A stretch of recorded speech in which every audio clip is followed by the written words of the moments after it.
Hello, everyone. I forgot. I forgot to do something very important. Let's hope it works. Okay, now we got it. And welcome to round 2 of the Space Coast Chess Open. Very excited to be back doing commentary today. If you joined in yesterday, thank you for being back here. If you haven't, welcome for the first time here. Before we get started, just wanted to kind of show you guys the standings of the tournament. So we had the 2-day schedule merge in today, and we have Grandmaster Zhu Chao joining in the tournament. He won the first round. Right now he's paired against Ryan Hamley. Marvin Gao also has joined in in the 2-day section, has joined in the tournament too. Then you see some names that you've seen before from previous round that we looked at. We have quite a lot of players with over 2,000 in this tournament, over 2,200. But definitely, the favorite to win the tournament is going to be Grandmaster Zhu Chao. So we'll have to wait and see how the tournament will go. But he's the clear favorite. So normally he should win the event. We'll have to wait and see what's going to happen. But without further ado, let's go back to our boards here and see what we can expect for today's round 2 of the 29th edition of the Space Coast Chess Festival.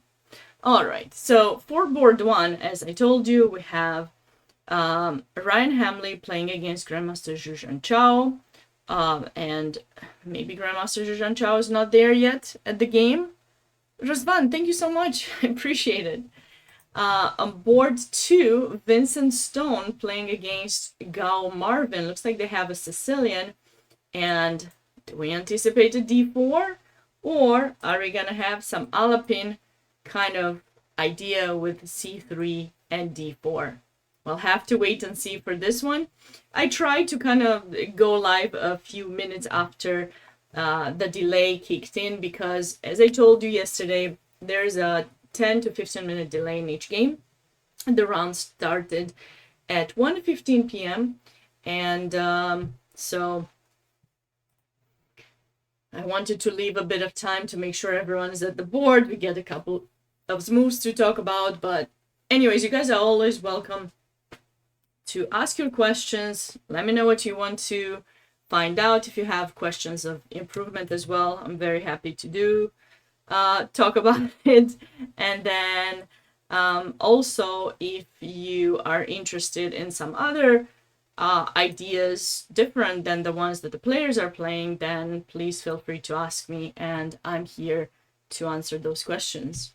So you guys remember that yesterday Theodore Slade got a bit lucky, had a tough position against one of the organizers of this event, Peter Dyson, but he won his game. So now he's paired against Aniket Shukla, and I do remember this name because I've been doing quite a bit of commentary in recent years for the national championships on US Chess Twitch page.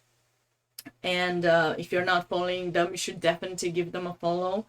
I will be back doing commentary with FIDE Master Shankar Gauri next weekend for the middle school championships. And Aniket Shukla is definitely a name that I've seen quite a lot. He was competing for the top places in his age group. So in this game, it looks like we have Queen's Gambit declined, transferred into a Catalan with g3, Bishop e7, Bishop g2, castle, castle, and c6. This is quite a typical move. An alternative for black in this position is actually to capture in c4 because the bishop went away from this diagonal. So now that pawn is going to be captured with one of the knights or with the queen. So oftentimes you see queen c2 being played or knight e5. One of these moves is somewhat necessary to make sure the bishop remains open so that white actually gets to take their pawn back in c4. If you play knight d2, for example, maybe black can consider going b5, and then that pawn might not be captured back. But anyways, so c6, queen c2, knight d7, and this is the current position. So actually I have played these types of positions myself with black, and white has a few moves. You gotta be careful a bit with black. One time I remember I actually messed up pretty badly. I believe my opponent played here queen b3, and I went for b6, and then he played rook d1, I think, and I went bishop b7, and then he developed this knight. Or did he have the queen ec2? No, he actually did have the queen ec2, my bad. So he kind of did something like this, and then he put the knight here. I went knight a6, and then he went for e4, which is quite typical. And after the capture, I believe maybe I'm mistaken it. Maybe I'm mistaken it a little bit. But the point is, what I wanted to show you guys is that whenever you study a new opening, make sure you know some of the ideas, because in this type of position, I made the mistake of playing c5. Okay, and this is not a very good move. Normally, it would be a great move. It would be a wonderful move because you want to open up your bishop. You want to give that bishop some chance to come into play. But in this situation, you're actually leaving your bishop unprotected. So if you're not familiar with this, take a moment and try to find the move for white. White to move and win. Did you guys find it? The idea is that you're utilizing the queen over there and this diagonal. So knight takes f6. And the point is, when black recaptures with the bishop, which is so natural, black is going to lose after the move knight to g5. The point is, white is putting pressure in h7. This bishop opens up. Two pieces are hanging over there, and there's no way for you to defend. I don't think this was exactly my game, but it was something quite similar. So you kind of have to capture not to get mated, and then white takes here, and you are in trouble. Even if you got this move, knight b4 coming in with tempo, the queen simply moves away. You can go attack the bishop, but then they can capture here. They're attacking your queen. They're attacking your knight. The queen is protecting the bishop too. So you really got no choice. Next move, if you go queen e7, for example, c6 is going to be played. Defend the bishop, extra pawn for white, and no trouble whatsoever. So if you're gonna learn a new opening, make sure you understand exactly when you're gonna develop your pieces and how. Hopefully this was a good idea to keep in mind. Not to play too fast and not to play the moves that you know have to be played without actually calculating. Because c5 would be a great move, as I explained, but unfortunately, if you're not calculating things, you risk of losing, even if it seems the most natural kind of approach for the opening. So always double check your ideas to make sure they work. Now, let's go back to the game. So in the game, Aniket went for knight d7 and now knight b to d2. So this is quite typical. You put the knight here instead of c3 to make sure that pawn remains protected, and of course white is going to plan to go for e4 sooner or later, and then considering that e4 will be prayed and taken, the knight will take back, and then rook d1. White has a slightly better position, but it will take some time to actually convert this. b6 is going to be hopefully black's response.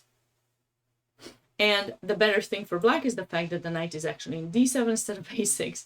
So whenever he's gonna prep to go c5, he doesn't need to worry about a fork over there. Big lesson there. It was for me, for sure, because it was the last round that I lost. And anyways, that's with this game. Let's catch up with board 5, International Master Zlotnikov, who's had a pretty nice win yesterday. He's the other International Master in the tournament, Vucic. And here, what did we have? We had some modern transferred to a Caro-Kann. I call this the Gurgenidze system. I've played it myself with black. It's quite interesting. There's quite a bit of theory these days. So what white does in this situation is trying to stop black from playing knight f6 because he's perfectly set up to trade the dark square bishop, and then white can castle next. It can consider long castling. So with black, since you cannot develop your knight there, you kind of have to do something in the center. So here, if you do that, then knight takes, it looks like it happened, and knight d7. So black wants to get the knight to f6 and wants to recapture with the knight if that is the case. In addition, the knight in d7 supports some c5. Oh, he put this other knight. This is interesting. I don't believe I've seen that idea before. I typically would put this knight because if white captures, of course you take back, it doesn't matter. But if white does something different, for example, they just move this knight g3 or knight c3, then you want to continue doing something helpful for your position, like castling, for example. This way, if you play knight f6 and white moves the knight to g3, then this knight still has to be developed. I guess you could still go knight d5, knight f6, but, extra move maybe? Oh, Jackery decided to just trade. Okay. So if you guys are just starting out, or if you're struggling with trading pieces, you don't know when you should trade, when should you keep more pieces on the board, always try to think about which piece on the board is a better placed piece. In this case, this knight here is a better placed piece than this one, because those are the two knights that you actually trade off. You don't trade this for this. You trade this one for the one in g8. Those are the two knights that disappear if I click it. You can clearly see that. So think about that, and if you feel that you're helping your opponent, take a step back and try to consider some other options, because you really need to play the game only helping yourself. The opponent is not your friend while playing a game of chess. I wish they could be while playing it, but they can be after or before. But when you play, the winner takes it all, as they say. Ulan, hi, thank you so much. So, very important. Now, capture, bishop d3, castle, bishop g4. Okay, so black proceeds with his development here, knight e5. Oh, thanks, Ulan, I appreciate it. Okay, here, c3, rook c8, okay, and b4. Okay, so rook e8, this was actually quite an interesting move. I'm trying to think, what is black's plan in this position? Rook e8. I think they would love to get rid of this knight, so I was actually thinking knight d7 maybe, or knight g4 to try to trade the knight. But I'm not sure. I'm not so sure about this in this position.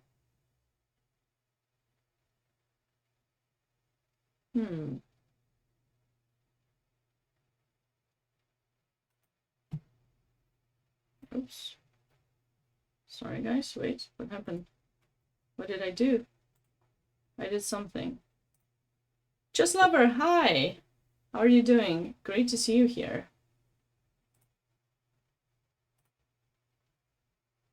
Long time. It's been a long time.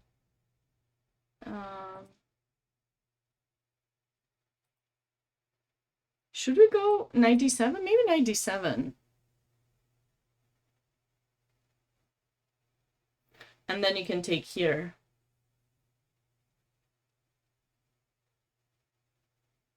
I guess rook e8 could be helpful in some cases if you want to utilize that square for anything, or if you somehow trade this bishop, then you could go e5. I'm just not sure if it was really necessary there. I would kind of try to trade that. Sounds good, Just Lover. Yeah, make sure you get some studying in. Steven, because of bishop h6, you think he wanted to avoid that? But I don't think it matters here because white has castle short. So, like, this wouldn't work because I would take. This kind of stops bishop h6 too without really being worried about it, I think. Endgames are very important. You definitely want to spend some time studying them. What's the book that you're using? Yeah, you're right. You're right. Maybe I guess that's why he played it. I don't think it's the most important. I didn't even think about it in this position because I didn't think it is so important to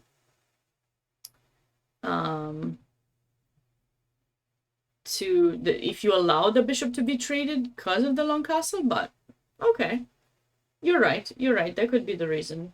So now white is trying to push the pawns on the side of the board where he actually has more space. But I feel that that could be a helping idea. Hi, Tech Musher.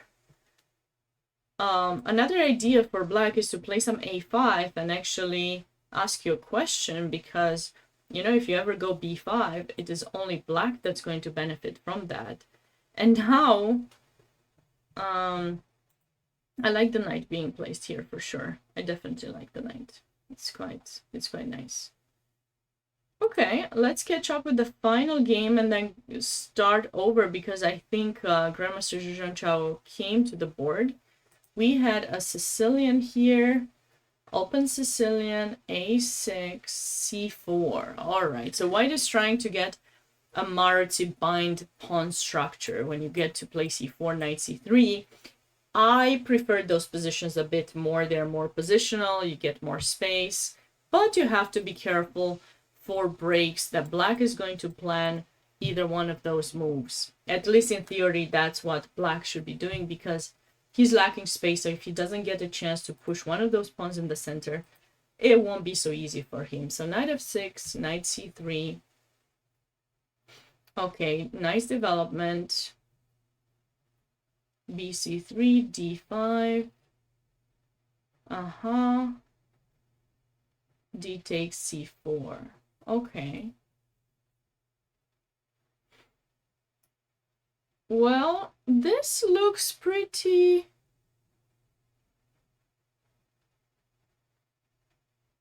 Dvoretsky and Agard, yeah, those are pretty good books.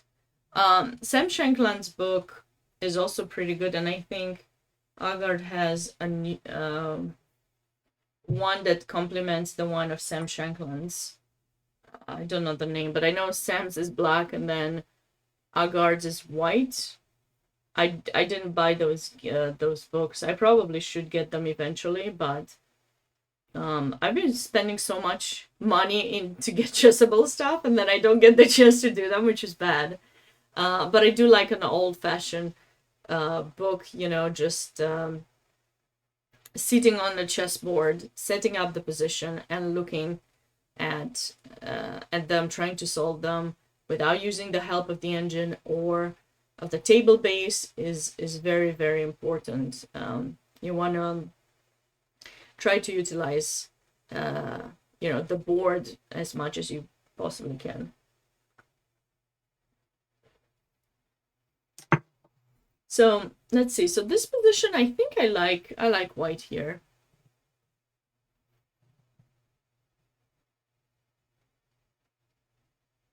Yeah, I mean, I like chessable. I like spending time on chessable when I get the chance, but I have moments when I just kind of drop it, you know. And I don't do my daily workout as I should.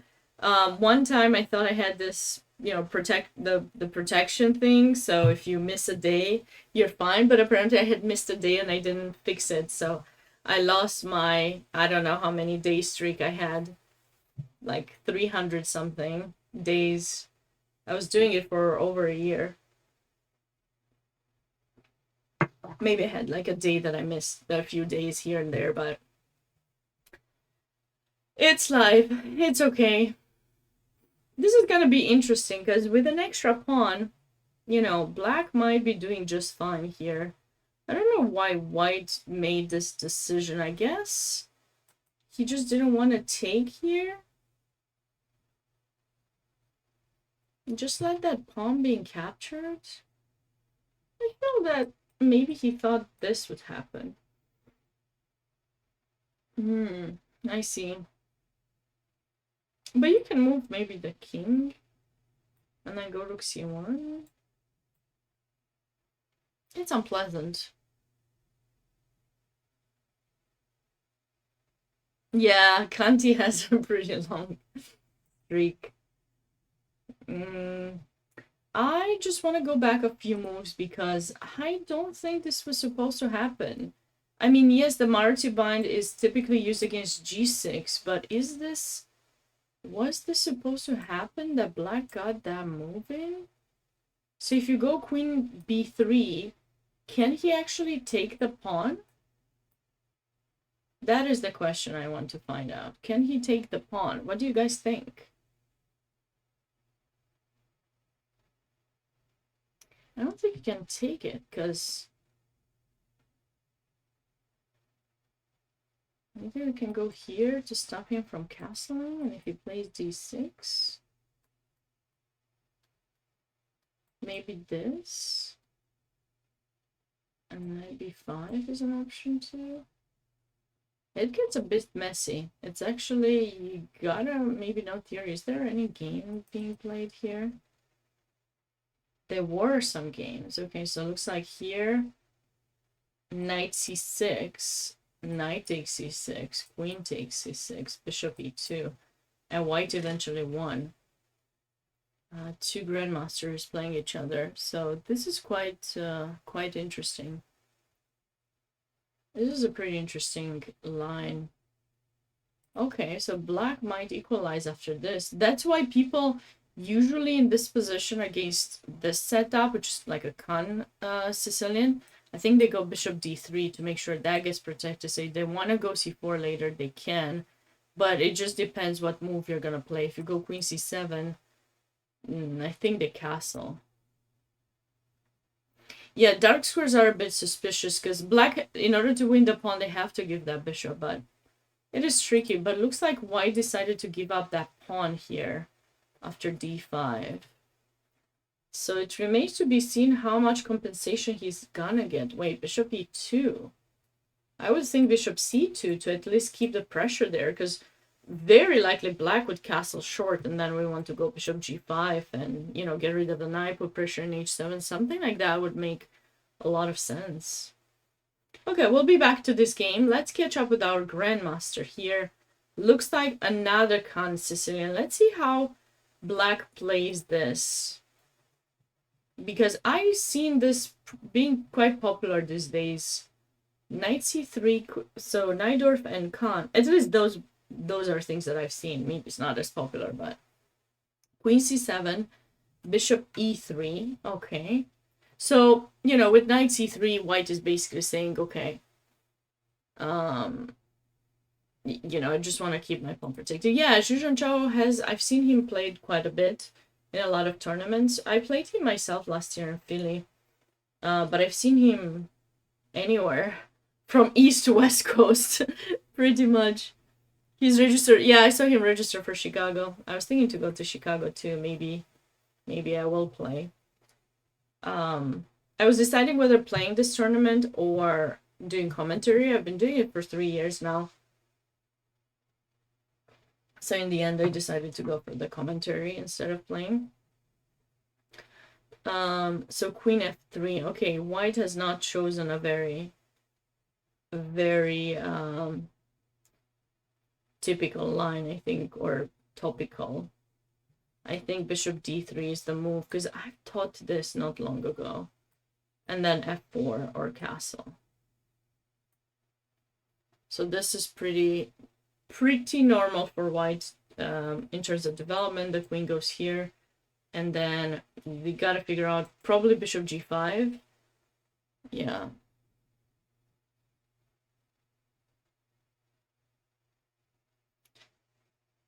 Yeah, I thought that I could get a few tournaments where if I played well, I could gain some rating. I probably need about maybe 70 rating points to qualify for US Championship.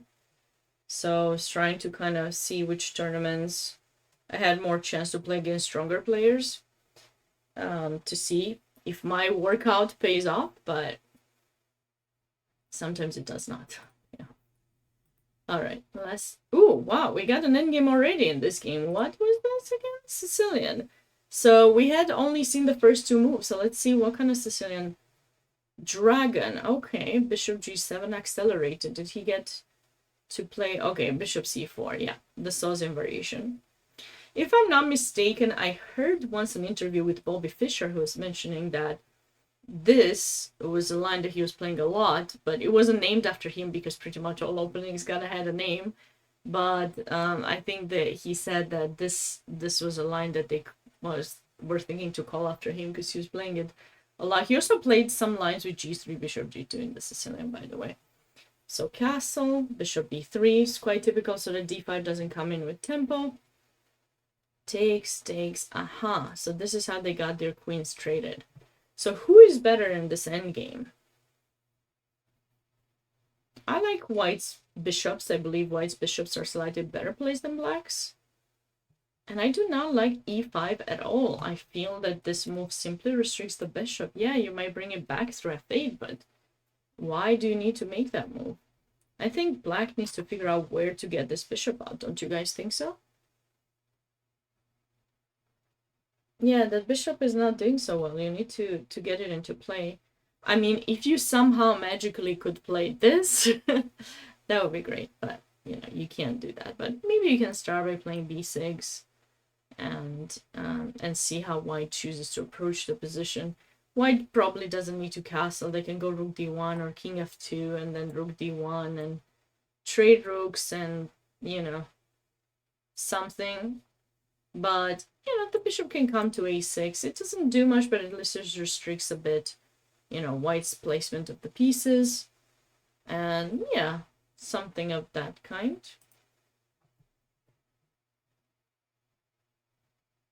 Yeah, the king in the center is good because it's an endgame, so you're already there. You're already where you need to be.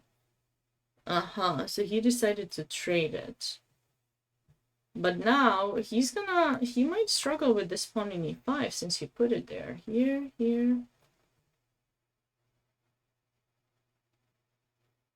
King e2. Okay. That makes perfect sense. King e2.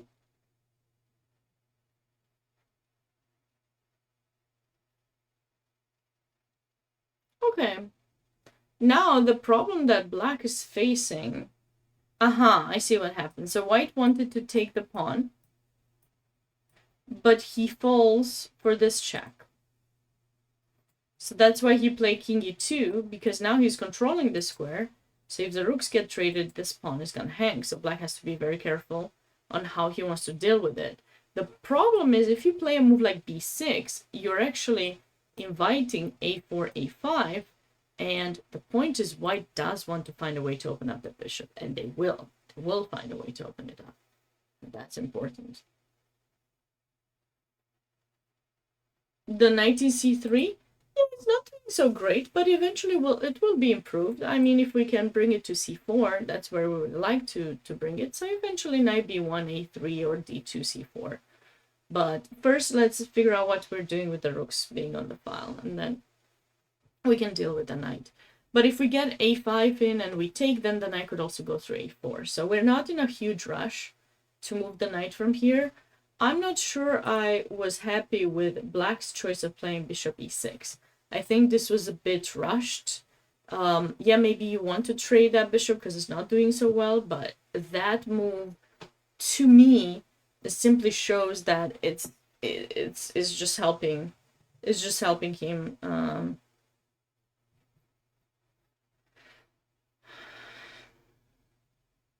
It kind of create a weakness, basically. So we're liking white's position in this game. And board 3, a few things have changed since we left off. Quite a bit. Okay. French. That is this Milner Berry?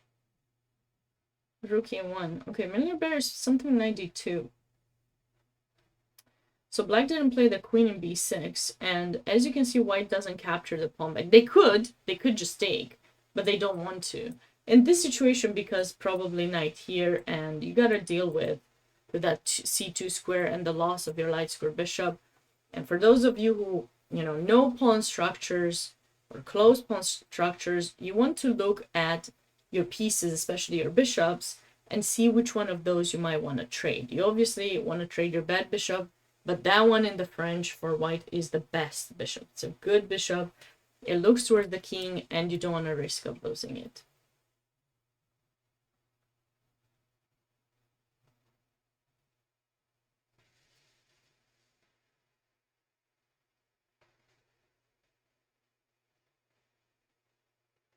Mm-hmm.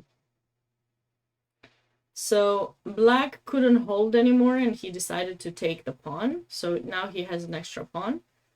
But white has gotten development. And now white should not really trade. I don't like that idea. I see black has an extra pawn, but he's lacking space. So if you trade pieces, you're doing it wrong already because you have a pawn down, so you don't want to trade pieces.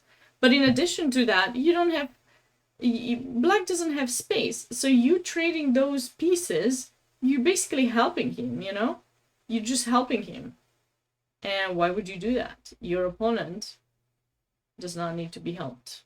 No help for him or her. It's a game. Okay, so I'm not a fan of bishop g5 here. Let's come up with something different. Maybe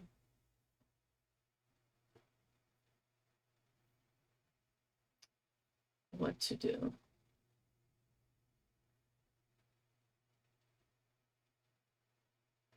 We got this protected. I mean, it's not easy to push.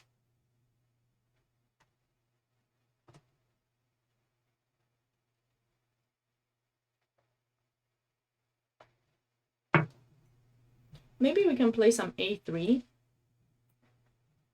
b4, bishop b2. The point is to make sure you're kind of covering the center this knight, and then you might consider moving this knight and then some f4, f5 later.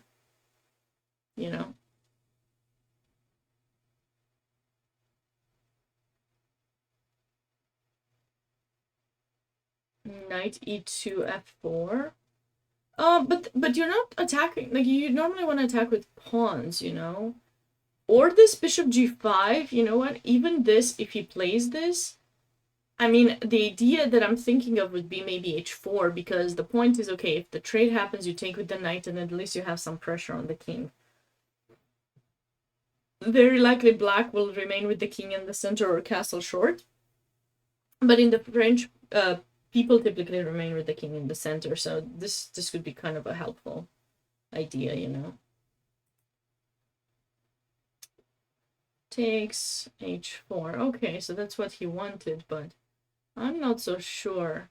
So now he's attracting or hoping that black would castle so that he can consider knight g5 or sacrifices. I'm not sure they work though. Let's test it. It's not our pieces, so we can afford to check with the idea queen h5. So, if you went back, this is basically the great gift. This is what you want. In a happy world, this is what white would love to get. But black is not going to go there. He's going to go king g6. And the question is, do you have enough pieces to follow up the attack with or not? Like, typically you would give a check like this or go queen g4, one of them. But I just think that he has knight f5, and I'm not seeing a follow-up here. Because you don't have time to go both f4 and h5, and even if you did king h6. Oh, wait, we have g4 here. So maybe we're getting our piece back. But in what circumstances that would be?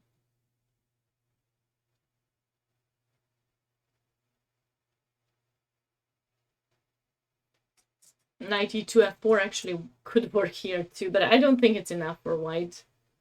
So if you castle, maybe we can go knight g5, but then there's knight g6.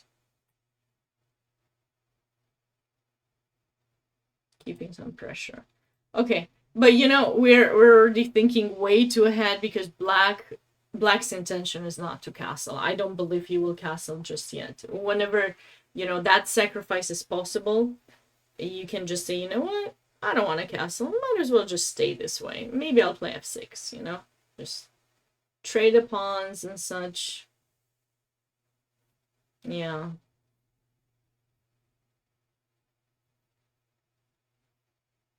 Okay.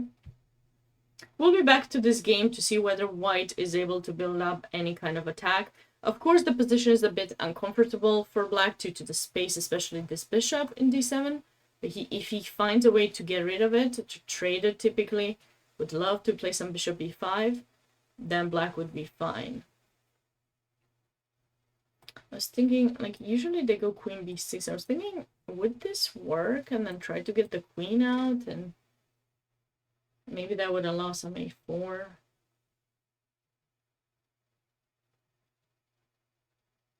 Yeah, it's like a Smith Morra, but it's also, of course, like a French where, you know, they got the pawn from Milner.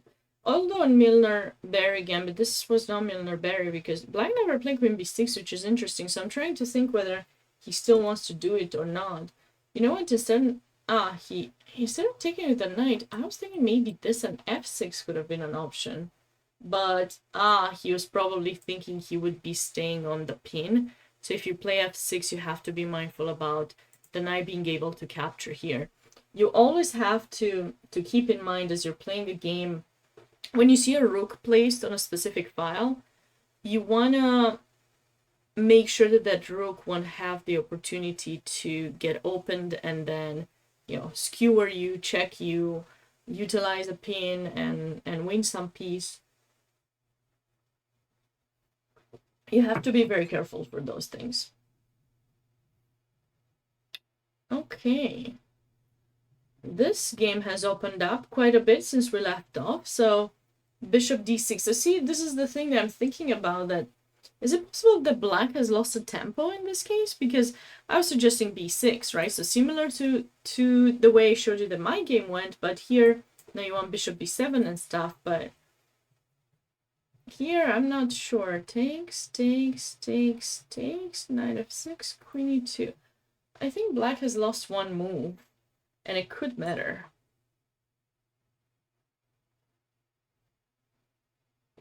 It could matter. And now he went c5. So he's trying to transpose into some kind of Meran. But now, in this position, white actually has the bishop in g2. Which could be good. It could be very good.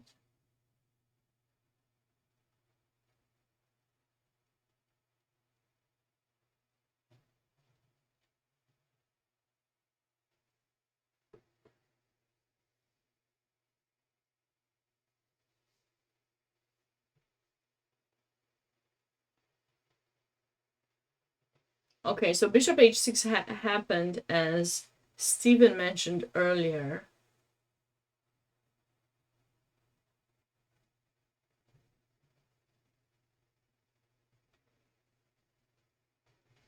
And then things, you had the position that happened in this late game. Yeah, I've had that many times as well. But usually I have it from Queen's Gambit, from the, Meran, rather than,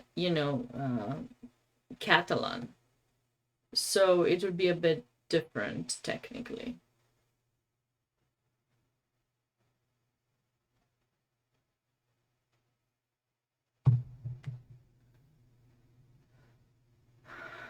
I like white's position here. White has certainly quite an easier way to attack black, and I do not like h6 at all. I'm trying to figure out what he was trying to stop. I guess rook h4, queen h6. That is what he was trying to stop.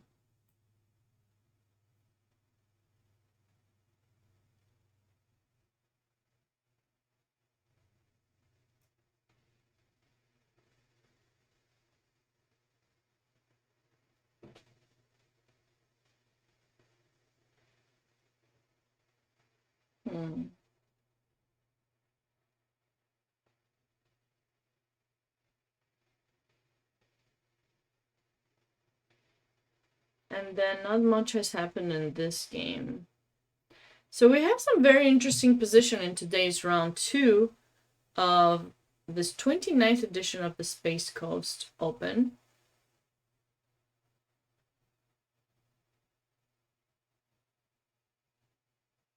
and it remains to be seen what we will have. But this is going to be a sharp. This is going to be a sharp one. So white played knight e2 here. Nice approach. So, aha, now I'm learning a new thing. That's why they play queen f3, potentially to go back and protect the knight. Ah, that's nice. Because usually they have the bishop in d3, and they have that protected, and any bishop b5, I guess, you know, they can just let you capture the pawn, maybe if they want to. But white did not want to give up any material. He went queen f3, and now there will be some ideas to move the queen over and f45 maybe at some point. Long castle, which is what he did. Long castle, I like that. But how is white going to approach the position further?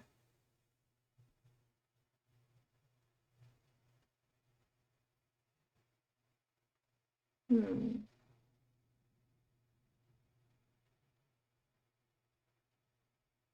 Knight e5, c4 gains a ton of tempos. Yeah, you're right. Yeah, that's a pretty typical idea. So knight d4 was played. Knight back to d4. I guess he is gonna meet this with queen g3. He actually could have met that with queen g3 otherwise also. But, you know, he couldn't keep that knight there forever because the bishop was in the way. So he's trying to trade the knight and...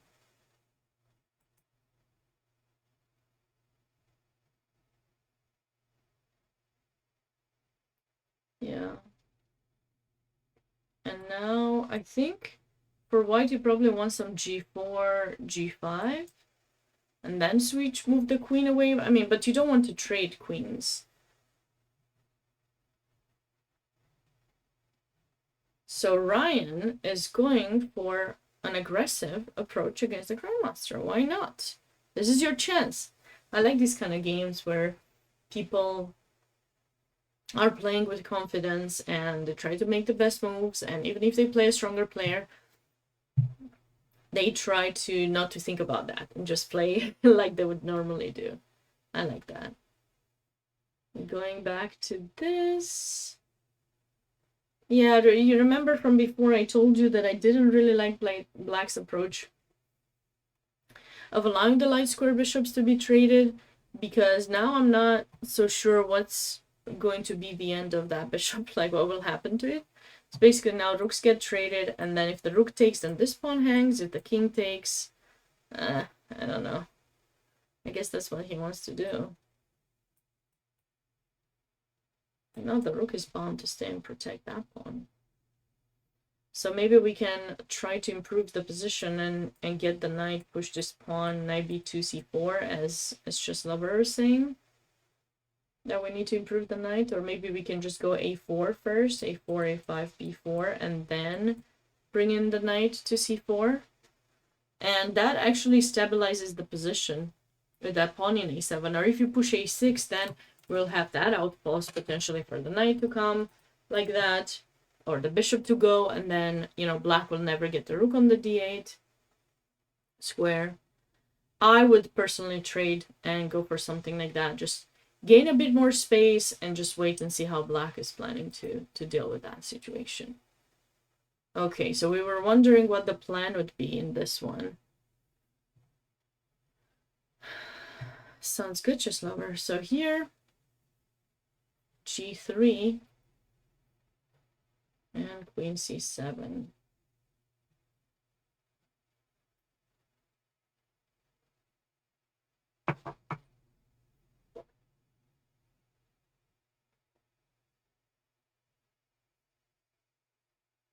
Okay. Well, we can take in g6, right? At some point. Thanks, just Lover. Appreciate it. A bit rookie. Well, maybe we don't take. How are we gonna defend that though? Queen e2?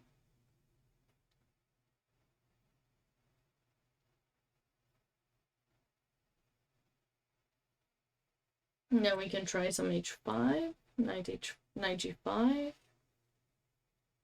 Could work. This could work. Since you can't push the h-pawn now. Could be something to consider. What about d4? Where will we move the knight? Because we can't go here. I'm pretty sure they can capture in e5.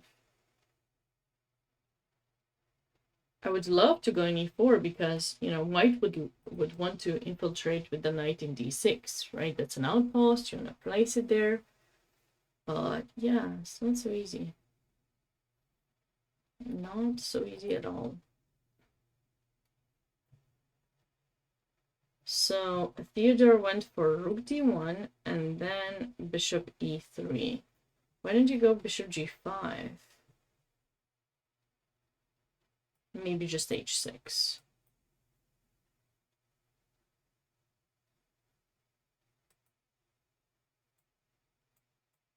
Yeah.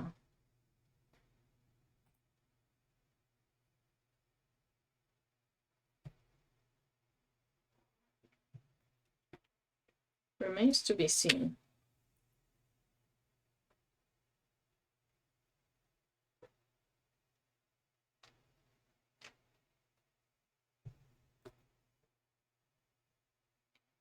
I like this position for white for sure.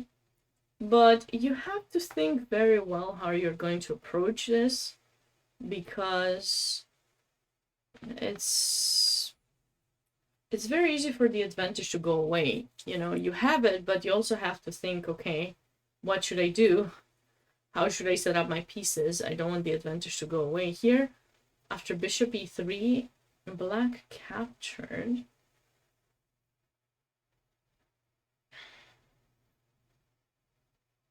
How to take back? I'm thinking bishop, probably that's why he played the bishop there. That also controls the e5 square, so that could be a plus.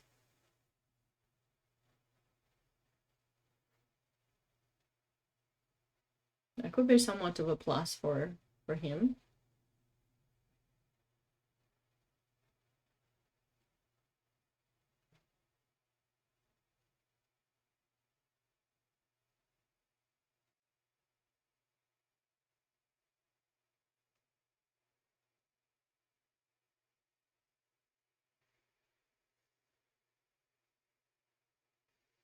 It remains to be seen. This remains to be seen. Okay.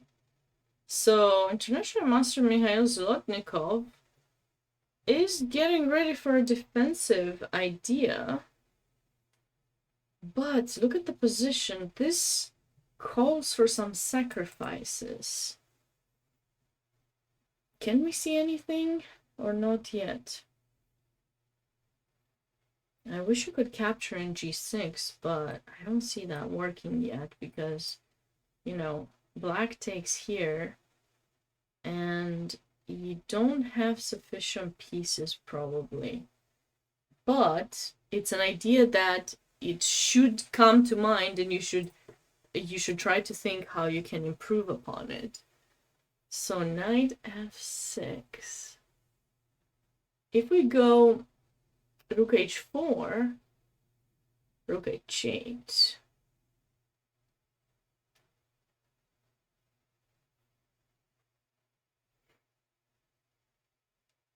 And then we don't have sufficient pressure on the e-file to actually be able to capture the bishop. See, that's the issue. It's not so easy to deal with things in this position. So if we go here, it goes there. What can we do with white? Not so clear. It's not so clear here.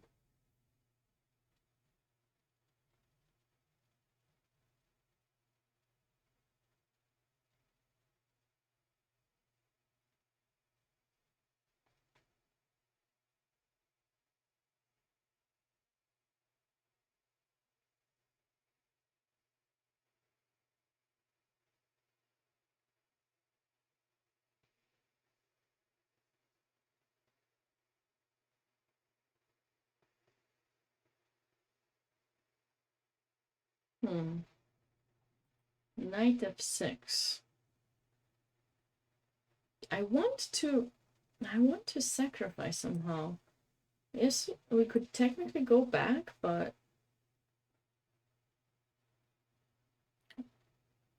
just to maintain the potential sacrifice ideas. And of course you can just go back to attack us. If he goes here, maybe we do have rook g3 and we'll have some sacrifices there this time around. If he goes knight g4, we can still go rook g3. So maybe we can just hold on to the rook. Like, I know I would love to go there, but I feel that this actually works a bit better. Because, you know, you're maintaining pressures, you're specifically here. That is the piece that I think black is struggling with. And if you go here, we got c4, right? And then you go back and now we can sacrifice. Knight takes probably. This looks really, really nice for white. Oh. Okay, so we'll see if white is going to go for the move rook e3. And I put it in e3, not e2, for two reasons. One, we have a light square bishop. So typically, you know, other pieces you want to put them on the opposite color, not to bother the bishop. But in the same time, the rook being there can go to the side and then support an attack on black's king. So that's something important to keep in mind for white. Back to this position. White seems to have gotten some kind of activity for the pawn. So bishop f3, I love that. Keeping the bishop on the diagonal to avoid b5, bishop e7. So that's pretty nice. And then bishop g5. And when it was chased away, it just went there. And now it is white's turn. Black has moved quite a bit of pieces. I'm thinking he wants one of these moves and get the bishop out. So how can we continue with white to be more aggressive, to have more ideas? Maybe you can go rook e1. Seems like the next piece needs to be brought into the game. In chess, this is something we often forget about. The importance of bringing as many pieces to the game as possible. Like, there's a reason why you have them. You don't just have them to look at them. You have them to take advantage of them, to put some pressure, and, you know, that is something you want to do.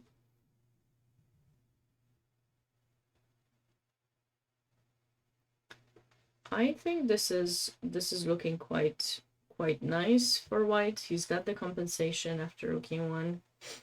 It won't allow knight e5, basically.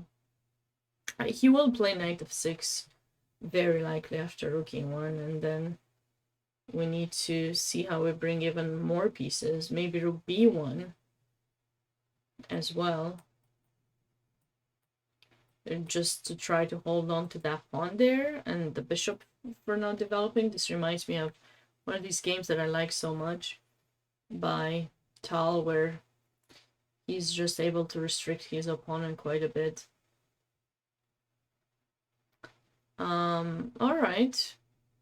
So Vivian is doing a pretty good job. Vivian actually played in the... I wonder if it was this Vivian or another Vivian. I remember the last name.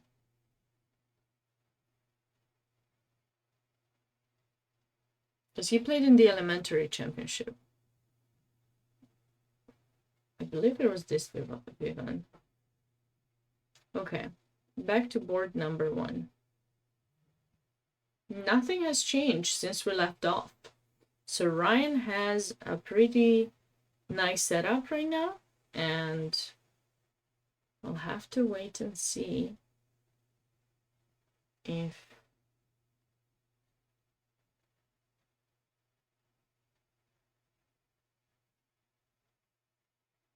we'll have to wait and see here, I guess, whether black is gonna castle. But then if a castle happens, I think g4 will definitely be something that white wants to do. It's very typical for the Sicilian, but I gotta say, I've seen games where black is trying to delay castling as much as possible, and the way they can still do that is probably with d6, followed by maybe bishop d7, and I don't think I've seen black castle long, but they usually have the opportunity to keep the king in the center for just a bit longer. So, you know, in case you'll go for some g5, he can at least, you know, place the knight back to d7, or maybe he plays d6 and b5, or takes in d4. This is another typical idea, but with the queen in f3, you have to be very cautious about the opening of the diagonal, because sometimes there are ideas with e5 being played, and then the queen opens up, the knight is attacked, you know. Okay, so Vincent went for the idea that I suggested, at least the first move of the idea, making sure the king was on the file instead of the rook. But now don't give check, because check is not going to do anything. It's only going to help black get the king to c7. I think white needs to go give themselves a bit more space on the queen side. a4, maybe even a5, a6 if it is allowed, and if black plays a6, then this knight can come to c5, the bishop can go in b6, make sure the rook doesn't get on the d file, and start putting pressure on b7 and these pawns. That would be the plan that I would suggest for white. So we'll be back and see if this actually happens. Okay, so I felt that white might consider taking that knight because the pawn in e5 was hanging. So it looks that like he did go for this, and now rook c1. What is he planning to do with rook c1? Of course, you bring the final piece into the game. But plan-wise for whites, it's not so easy for me to say something concrete, but I know castling will not be easy for black to do because there'll be h5 or knight g5 and h5 trade, bring in the queen. So black may need to just accept the fact that their king might just stay in the center only.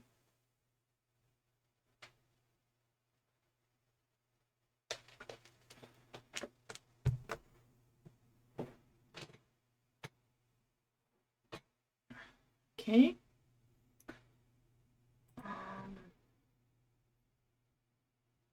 Okay, so Theodore did capture with the bishop as we suggested in order to control that square.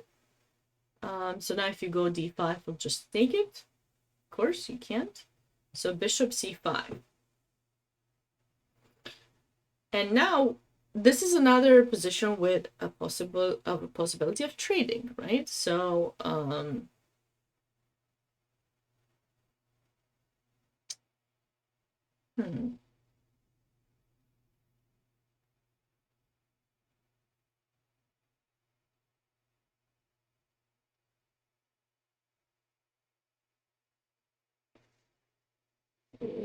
should we trade or should we keep the bishop with white? I would keep it unless this is an option. So I would play bishop c3 unless that is an option.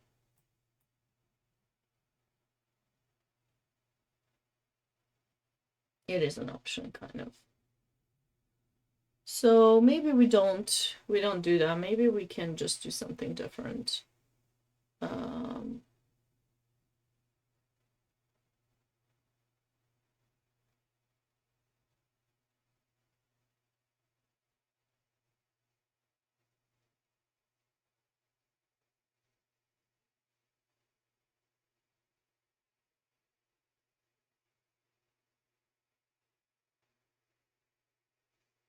Maybe we can take, and then I want to play a3 before, but I don't know that I have time.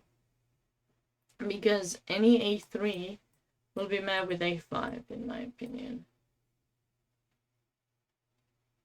Oh, wait. I can still play b4. Wait. Yes. Yes. This is good. We can play b4. He cannot take because of this. Okay. So in that case, white can actually consider the trade because now you're actually getting a3 b4. I like that. I like this idea. White has the majority on the queen side, so they have to find a way to push those pawns as fast as possible. So we got it. We got it. That's an option. That is something we can do. So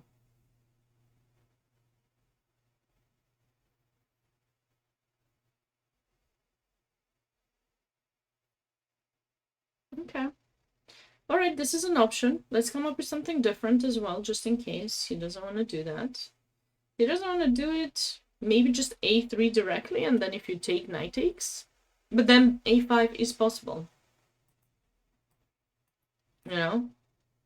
I said knight takes, but wait, rook takes is nice too, because you can kind of take over the d file. Actually, this looks nicer. This is nice as well, but might allow e5 and, you know, getting the bishop out. But if we do this, we still control that. Knight e5 is also an idea. Yeah, knight e5 is also an idea, true. Knight e5 is nice. Just to make sure he doesn't get e5 ever, and then he's gonna be stuck with his bishop in c8. Yeah. Yeah, that's true. That's true. That's also an option. Yeah, I like it. I like it. Turkey farm 3.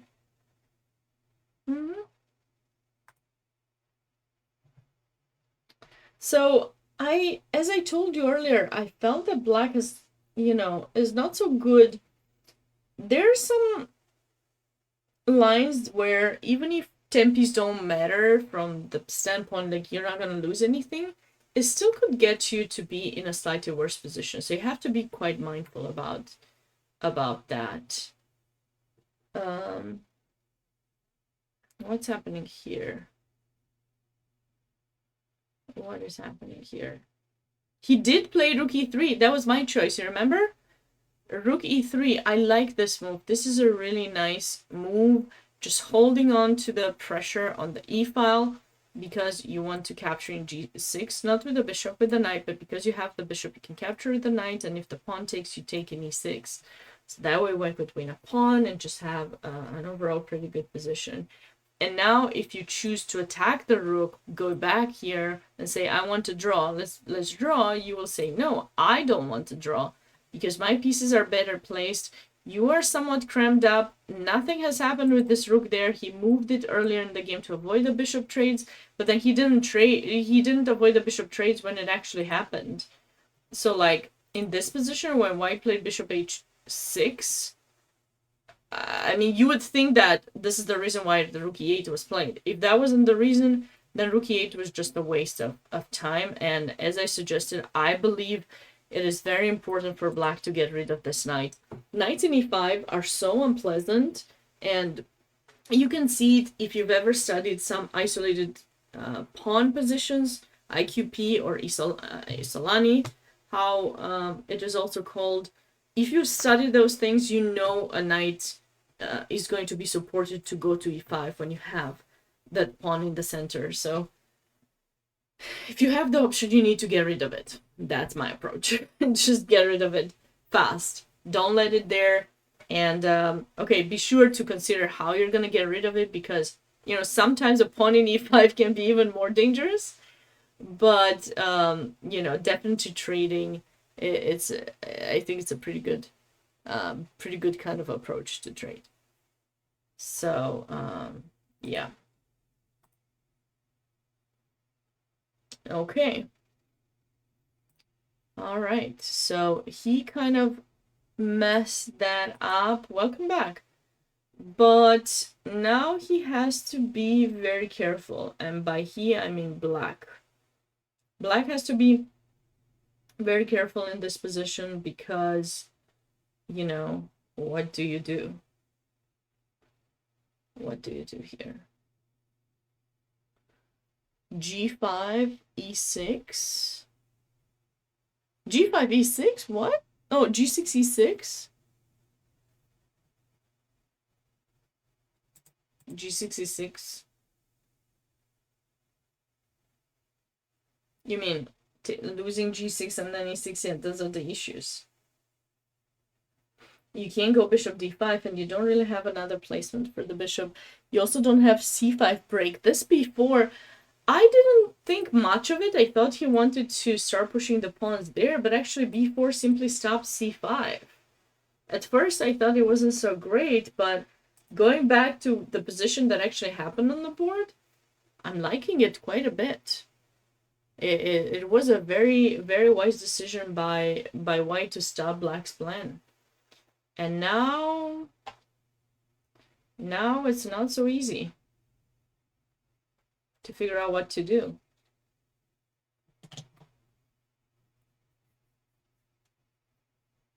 It's not easy at all. Yeah, definitely. Very, very interesting. I totally agree here.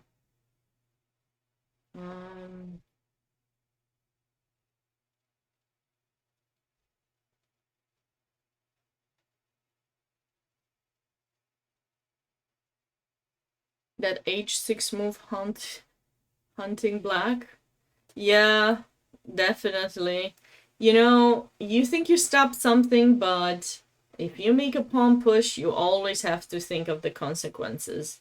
And there are going to be consequences for sure when you make a pawn push. You think there may not, but yeah, there might be some. And here is the g6 pawn, especially when you have a fianchetto bishop, pushing that h pawn weakens g6 so much, or g3 if you're playing h3 with white, and sometimes it's much harder. I mean, okay, he could have let the queen go there. I mean, he was worried about rook h4.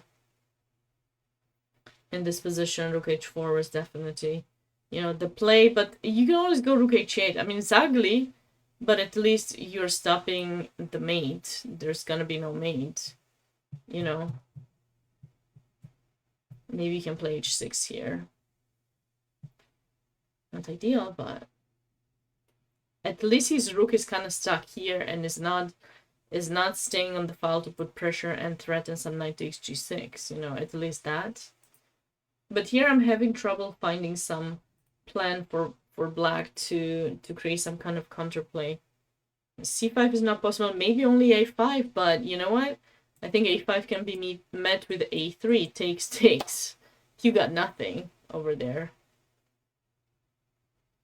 You got nothing.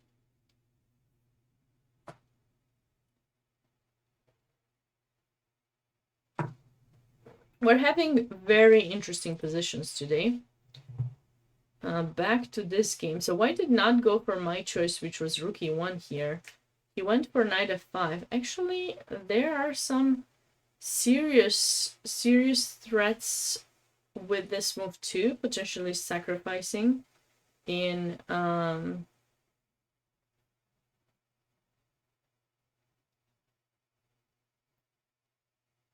h6 or some knight e7 checky.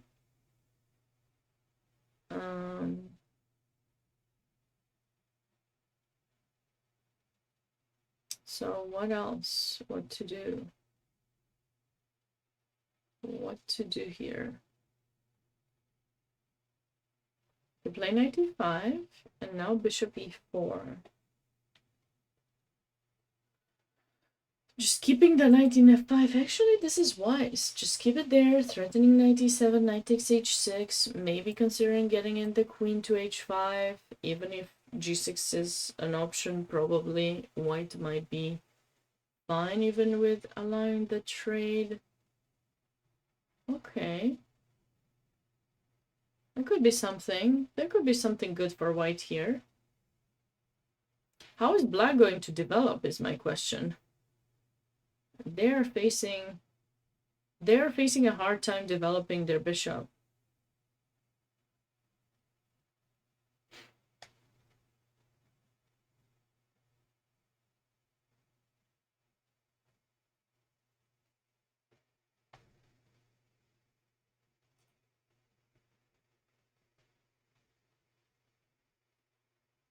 Maybe they can just take. I said they're having a hard time, and they can basically just capture there. No more hard time. The hard time is gone. It went easy peasy. What was I even saying? Bishop takes f5, and okay, at least he got rid of the bishop. The only bad thing about the situation, I'd say, is that white has the bishop pair. So that's basically his compensation for, the given up pawn, but survivable, I think. Definitely survivable.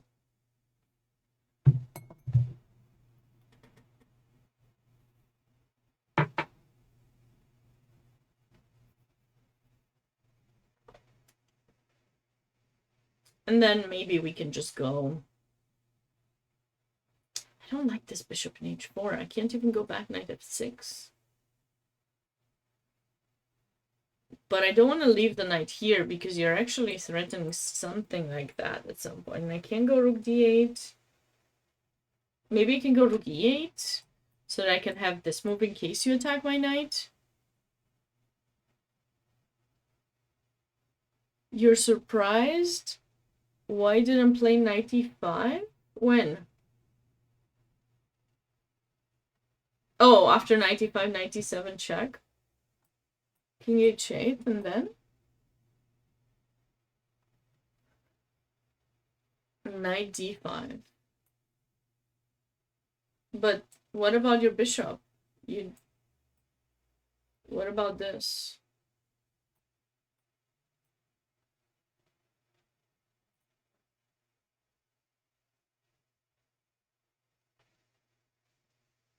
Yeah.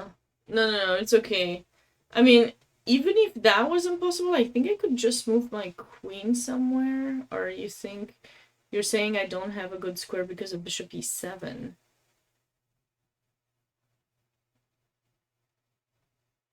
Even if I didn't, I think this would be fine. Oh no, it wouldn't be fine. Well, thankfully I have knight takes f3. You're right. If this would work and we can't take in f3, then yeah, black is not standing ideally here. Queen a5 probably only move, but you know, pieces are kind of unprotected. But thankfully they have knight f3, so they should be good to go there. Yeah.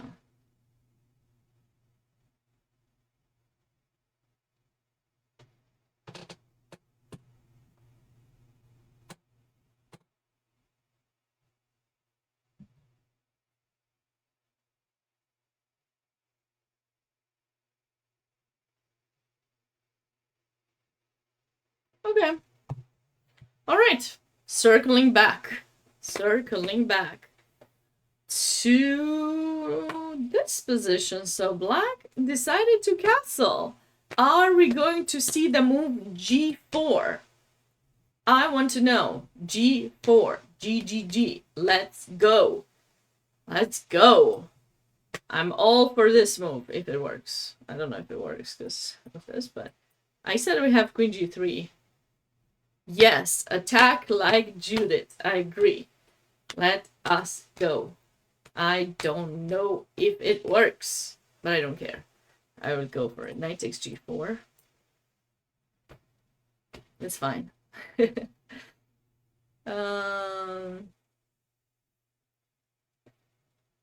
Maybe this and this and this and this. You know, some fish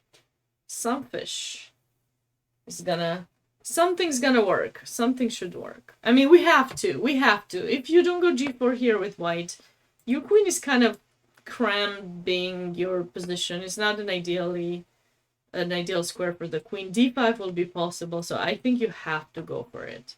But wait, is d5 actually working?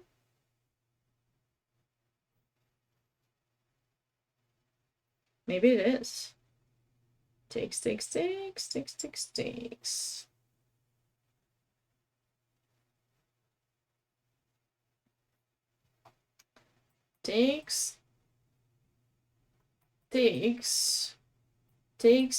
We don't take because this. Wait. There's no, the pawn is not hanging anymore because he took.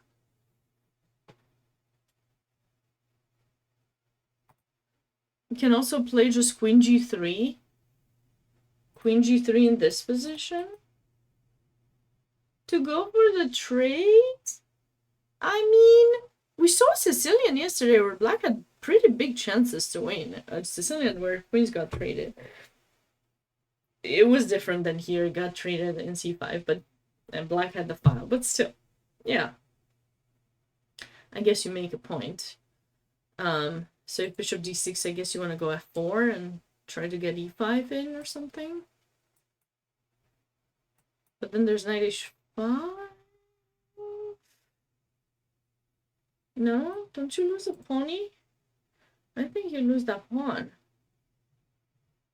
I mean, I guess it wouldn't be too bad, but it looks like white actually decided to go for the cautious bishop e2. He has to be very careful not to lose his queen. But luckily he controls h5, so ideas with knight here and knight here are non-valid because the bishop controls the h5 square. But I think this is too slow. I mean, why did he... Okay. You see, this is the tough part about chess, because when you're learning to play chess, you're told a gazillion times by your coaches, occupy the center, develop your pieces, bring the king to safety. Do it in that order and you'll be good.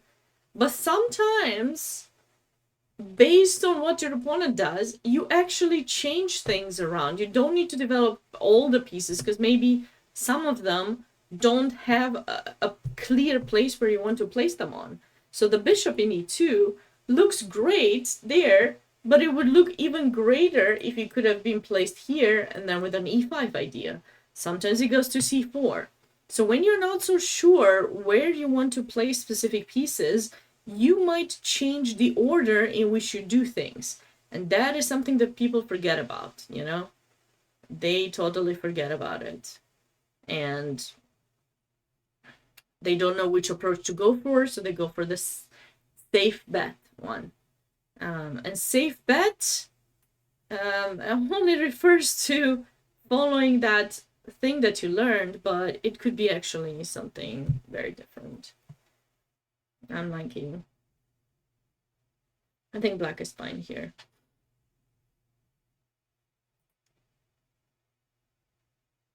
Wait. How did this happen? I didn't expect that, but maybe it turned out good. I did not expect for white to go there to get the knight. That was not part of my plan at all. As I told you guys, I thought white should push, get some space on this side of the board, but he went for bishop g5, so definitely thinking about giving up the bishop or the knight so that he can stay knight versus bishop.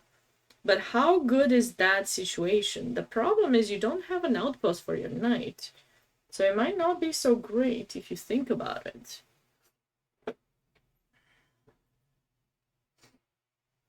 So where is he planning to bring the knight?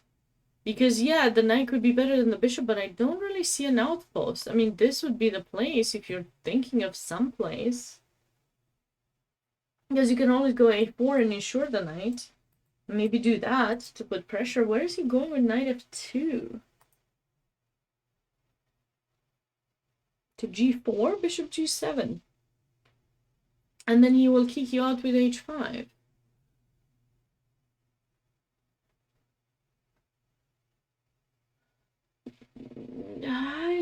I don't get it. Yeah, bishop g5. Yeah, bishop g5 is an option. c5 was played, but no, if you go, you mean bishop g5 is the threat after c5? Yeah, possibly. So if you go there, but no, that this pawn will be hanging. So you luckily still have that kind of idea, I guess. Maybe here, check. Yeah.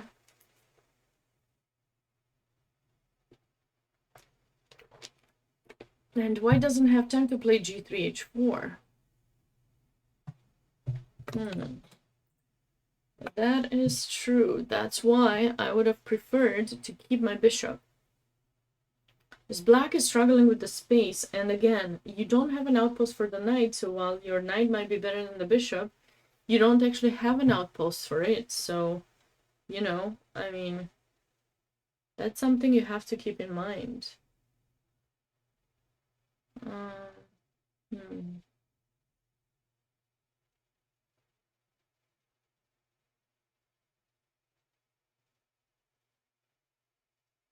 Yeah, black will get quite a bit of activity here for sure.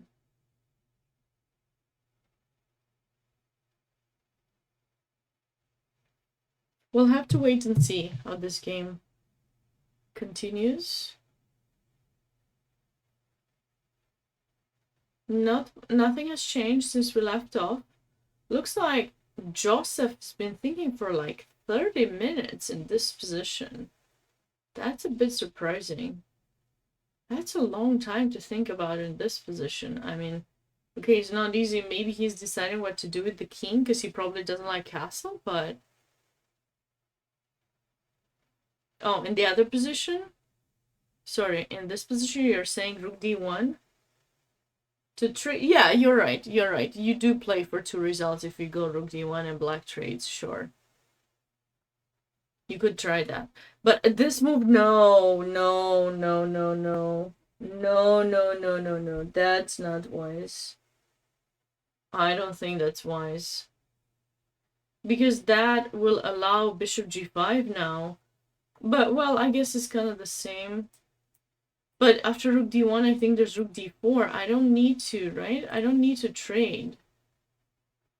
It's not an ideal situation. Yeah, I mean, the problem... I mean, we can always take and place the knight in d3, and actually white will be fine here even if this happens.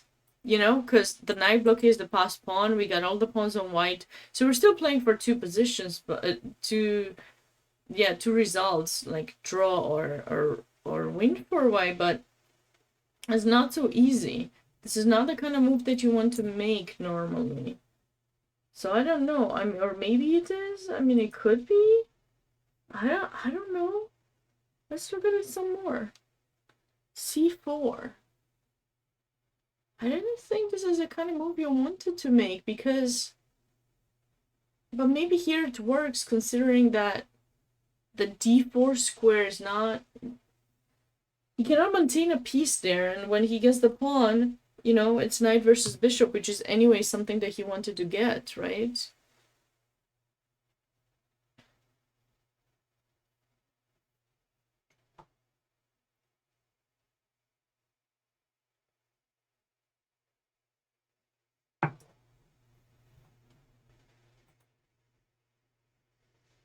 Okay, so Joseph finally made a move, queen b8. That took a bit too long time. Half an hour in that position. And what's his plan with queen b8? Maybe he's just waiting and see what white plans to do. Maybe he wants to try to go king e7, maybe double up on the c file and try to get, you know, some pawns pushed on that side of the board. Though he has to be mindful about the queen coming in to check him.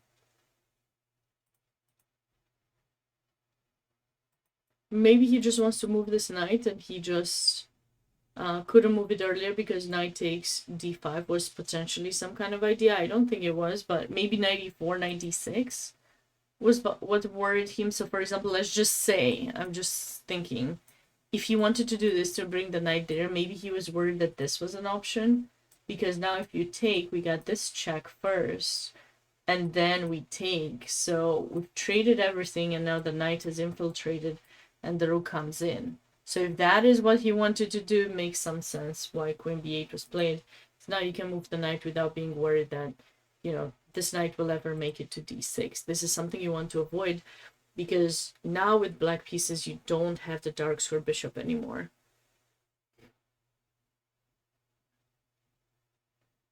Knight g5 is an idea with knight takes d5. Sure. Sure, yeah, if you take here, yeah. Yeah, I like this idea, potentially, though. How secure are we that it works? Not so sure. Maybe it does.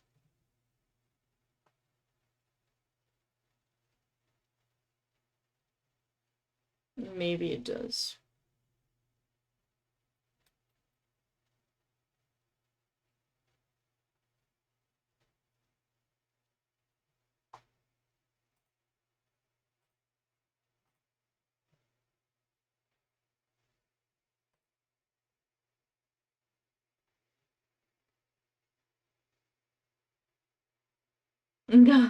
No, no. I was just trying to think of ways to save the position, you know, because your ideas are right. You definitely want to go for those kind of sacrifices with white against the black's king in the center. Maybe you can prepare it first, like queen e2, and then have ideas with knight g5, because I like that idea with knight g5. Or, you know what, maybe this, and after he takes, maybe you can go here, chase the knight away, and then take, you know? This way, you're not risking that much. Maybe f6 is a possibility, though, here. But maybe then you can take in d5. Something, I don't know, something like that. We'll have to wait and see what white plays. Going back, queen d2, f4. Yeah, that's true. Knight e8. So black might consider f6, e5, and finally getting that bishop into play. Not sure if that's gonna be an easy thing to do or not, but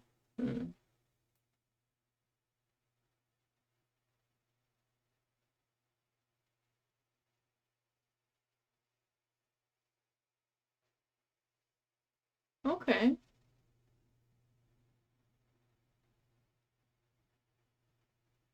Uh-oh.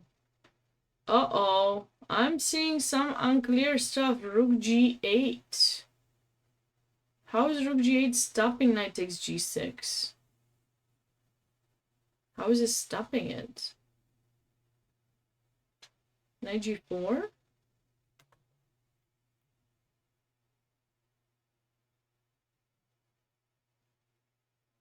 Why didn't he... Okay, and then?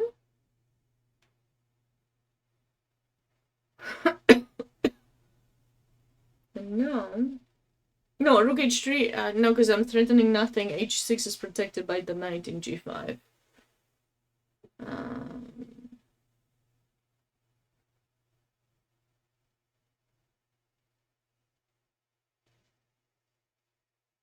Can I play h3? Take. Or maybe I take with the bishop so you don't escape through f7. I got... How many pawns? Only two? Only two, but you got no moves, I think. I'm threatening some discovered checks. Very, very unpleasant. This position is not so easy to deal with. It's not easy at all.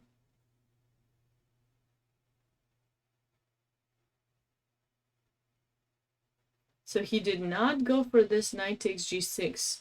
Something must have scared white from going for it. But clearly you want rook g3, so obviously this doesn't work, right? So we got that kind of clear. We just want a pawn with white, and we're going to win a second one. So this seems the only thing that can work here to attack. And it's attacking our rook, and the knight is still hanging. So, you know, we need to deal with h2. And so the reason I didn't want rook h3 is I told chess lover, this pawn is protected, so I have no threat. But here I will have a threat. So if you don't take, I'll just move my knight back, and then you remain pinned. Okay, so he missed that, or he was worried about something that I can't tell. So you went queen e2, knight d5, and he wants to prep everything, but he allowed knight f4. Yeah, smart idea by International Master Zlotnikov, because now he gets rid of one of the unpleasant pieces of white's. And I think now the sacrifice doesn't work because the queen is hanging, or when you move it, definitely takes, yeah. And maybe black now is, I don't want to say back to equal, I don't think it's back to equal, but at least is off of harm's way for losing a pawn with knight takes g6. So that's definitely not going to happen. Maybe something else will happen, but not that. He's getting back into the game a bit. Let's check this game before I take a short break to pick up some more tea. Maybe get a snack. So rook a to d1.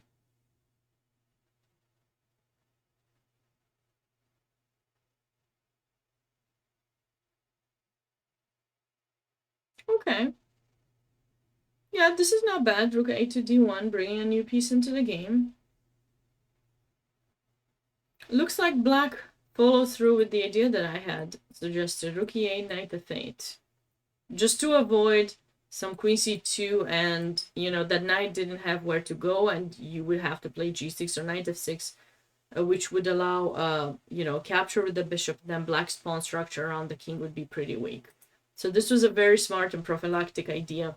Always try to improve the pieces that you have, especially if you have some pieces that you feel are not standing very well. You need to try to think how you can improve them to better positions. Sometimes you can have pieces that need to stay to defend, but just because a piece is defending doesn't mean it has to do nothing, you know? Queen c2, okay. So we have some very interesting positions in today's round 2 of the Space Coast Open.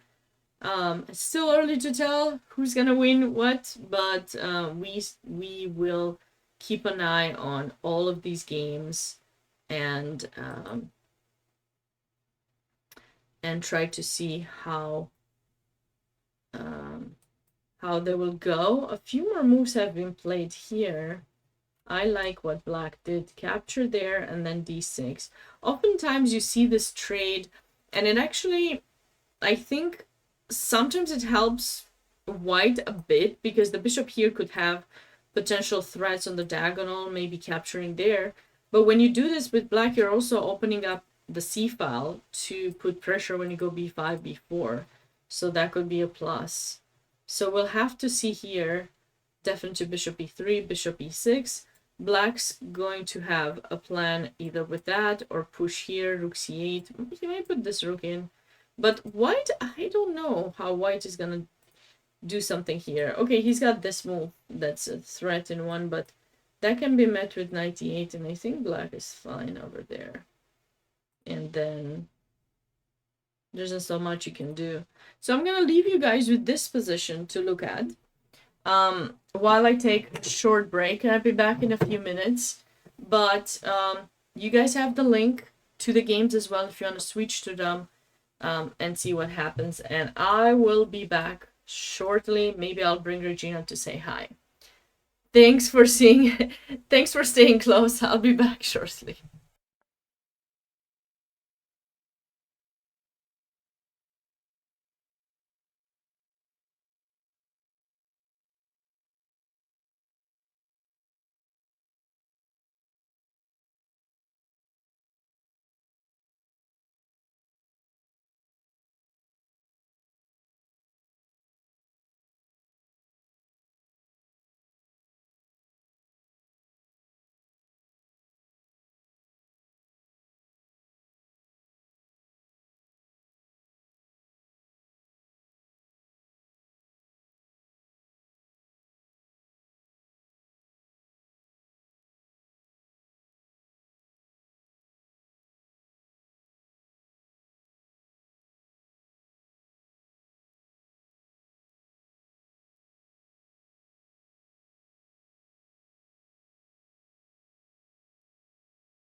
I'm back.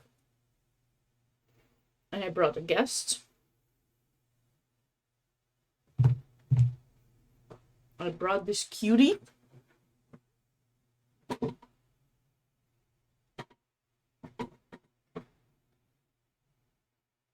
Here is the cutie for you guys.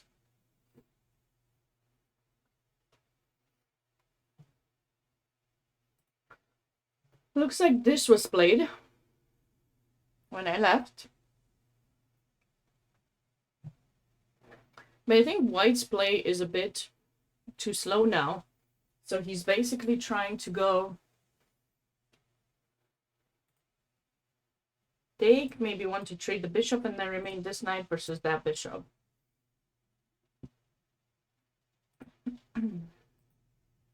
That is what he wants to do, but it's not so easy. It's not easy at all to really get that, I would say. Paigey? Yeah, hi. Hi, people. Mommy's keeping me here without my permission. Ooh, they did get to trade rooks in this game. Hi there, Anit. Welcome.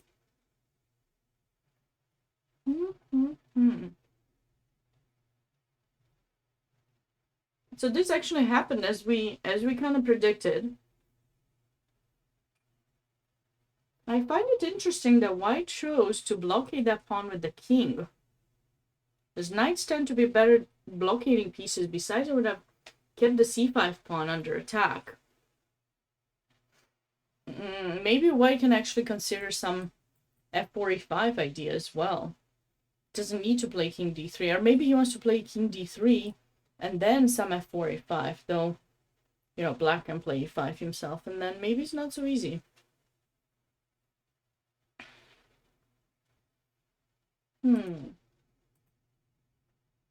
Rachel is here for those of you who want to see her. Oh, hi. Hello. Say hello to the people. Oh.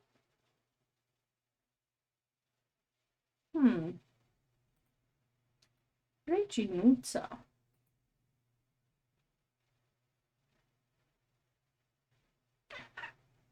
This game has, I mean, it's definitely a double result position where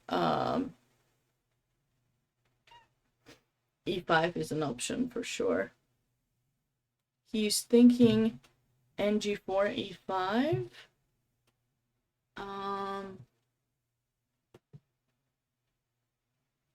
ng4 e5. I thought f4 e5. I don't know what the knight would do in g4 exactly. Because the point is the bishop will move and then you go e5, your pawn might be hanging. So I think it just depends. Maybe that's what he's thinking. It's possible. It's possible. I mean, White has some chances. He definitely needs to go e5, so maybe Black needs to play e5 on his own to hold that from happening. Okay, we'll be back to that game. Let's see what else we've missed. So we stopped after queen b8 in this game, and we thought White could consider some knight g5 ideas, or queen e2 and knight g5, right? Those were some ideas we suggested, but queen d2 seems to have been played, and now rook h5. That's a very nice idea for Black. He doesn't want a castle anymore. He's bringing in another piece to put pressure on e5. Okay, but now that the queen is on d2 instead of e2, of course, you know, e5 is not protected, so knight g5 might not be such a great idea. Okay, let's just kind of catch up with what we missed during those few minutes. So we were in this position, and White is starting to put some pressure on Black's king. Rook d1, and I bet with you that at some point we might see some h4, h5. It's a bit tough because Black is underdeveloped. The bishop is in c8, the knight is in e8. Is definitely not a very ideal situation here at all. I guess he played g6 to potentially move the knight to g7 and just kind of cover. Take some cover, maybe, or maybe queen f6 g7. That's not usually what you want to do with your queen, but that could happen. The problem is it's very tough for black to figure out how to deal with the bishop in c8. Very tough. This game, we said that black kind of escaped some tough times by bishop f5. What happens if knight takes f7?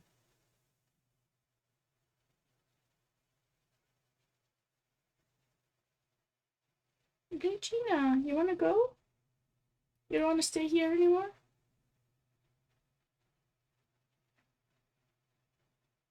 So if we take here, the queen is attacked, this queen is attacked. So if you move the queen... Okay, sweetheart, you want to go? Okay, I'll let you go. I'll let you go. You sure you want to go? Can I drink my tea? I'm not sure my tea is good for you. Alright, you can go. Okay, sweetie. You go. Okay. Alright, looks like she went. Hopefully you guys were happy to see her again after such a long time. I mean, yesterday I showed her, but if you weren't here yesterday. So what would happen here?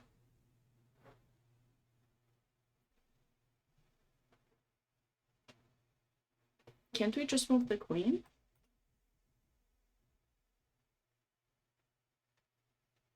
I mean, I like this for white. You bring the knight back. Maybe you lose that pawn, but f7 is definitely a more dangerous pawn to lose than h4 because, you know, white's king is covered, but with that pawn gone, if any piece gets on 7th rank, black's king will be in trouble, guys.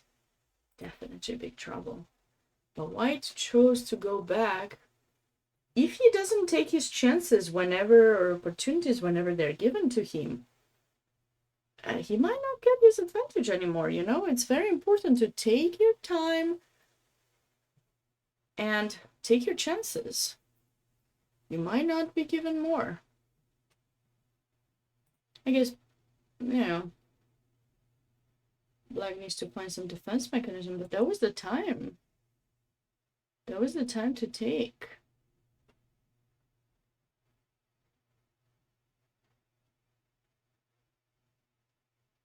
Maybe I can take. I mean, it's not ideal, but I'm happy to make some trades. They trade the rooks, the other rook comes in, g2 is weak. Black gets some activity there. He might escape the position. And then what else did we have? Okay. So we saw this position and we thought that, you know, black had an extra pawn. But with the white's bishop pair, they could create some kind of unpleasantries. Now you cannot play rook d1. Don't you blunder playing rook d1, because you're gonna get back rank mated. So if you want to make that move, you probably should play h3 or h4 first, and then bring in the rook. But black might have had sufficient time to actually regroup a bit. I like all of his pieces are kind of protecting each other.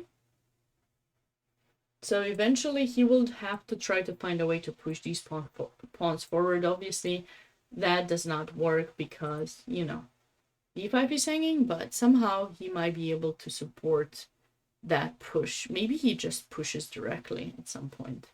Just b4 directly, no a5, because rook b8 is not possible due to the bishop being here. But maybe he can find some time to play b4 and then stay with the pass pawn and try to support that. I mean, definitely black is better, but we still have to figure out a way to convert this. Back to our board one.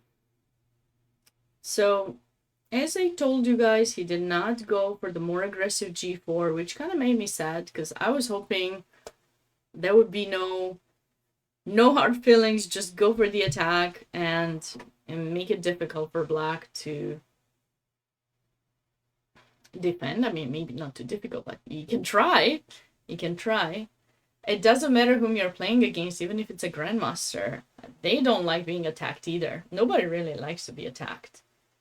especially if you can actually build it up with sufficient pieces that you create unpleasant threats. If you just bring in a piece or two, sure, no big deal, but you know.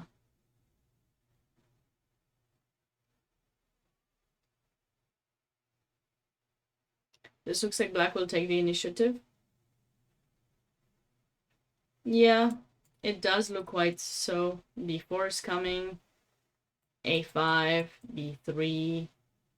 This will be hanging. Gotta figure out what to do. Don't you play A3 because A5, B4 still will happen. You don't have time. I mean, if you had time to do this and bishop G4 and trade that bishop, you know, and get knight D5, I would say, like, let's just say if this was forced or something, right? And then get knight D5 in, just played the worst possible move for poor black, then white would be happy because this knight is much more comfortable and strong than the bishop in F6. But the problem is you can't reach this.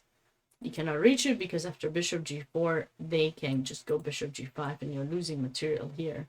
If you take in D6, they take in D2 check first and then they take back. So this is basically the issue in the position, and yeah, no good. This is not good. Very tricky GMs, yes. That's actually an idea, very common idea when there's a long castle. This diagonal is the key. It's something you have to always be on the look for with white. Make sure you don't lose the rook or the queen on that skewer or pin. So F4. Okay, so white's definitely prepping for E5. I'm not sure if B4 was the wise decision. Maybe he could have kept the pressure a bit longer.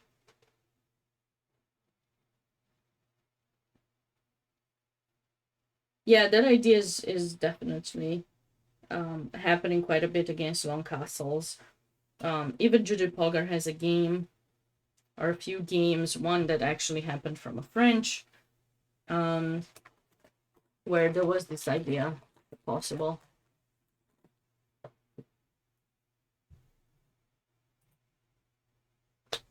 Knight H5. Sorry, Rook H5. No more change. F6. F6 is scary.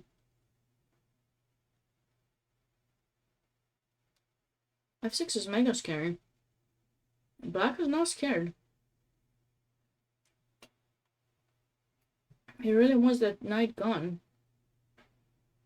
So obviously the first thing you're thinking about is, can I sack? But you cannot, I believe.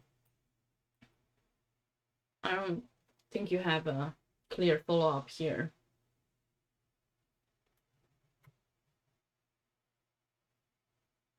And taking with the bishop allows this capture, so you can. So you're saying knight d7. I like knight d7, sure.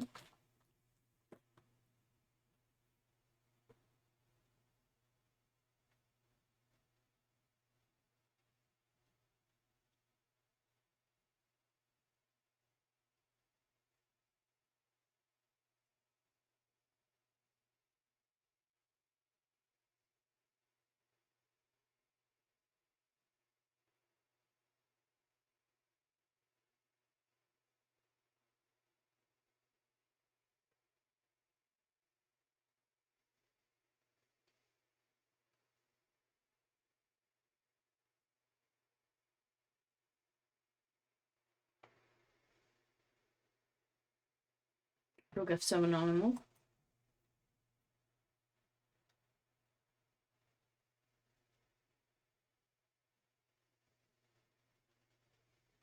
Better be careful not to be stuck with your knight there. I don't know about knight d7 actually. Unless you can take in b7. Bishop d5 does not work.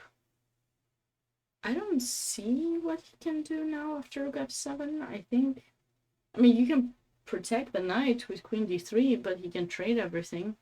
Felice is escaping a bit the situation, but You know, I can also go knight g4, maybe. And to be mindful about f5, but I'm thinking check.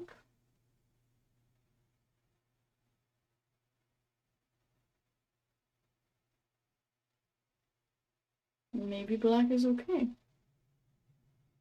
f6? Cannot believe that move is possible. It's just so weakening. I mean, you know what? Okay, we can just go back. No big deal. You've weakened your position. We'll get on 7th rank eventually, somehow. Actually, now we're threatening bishop takes b7 and rook d7. Actually, wait a second. Is this an option?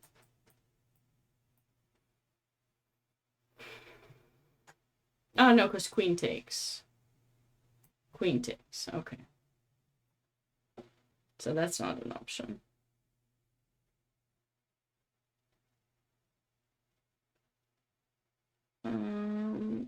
But if we go back, you know, black will have to push another one of those pawns, e5 or f5, and that would be a weakness.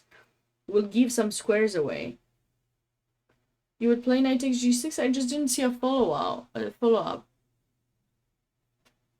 After this, do you see a follow-up?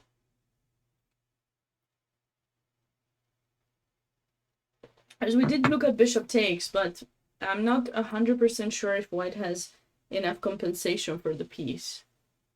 He should have something, because the queen is close by. Oh, rook h4? Ah, that's your threat, yeah, after bishop takes, yeah. I agree, but...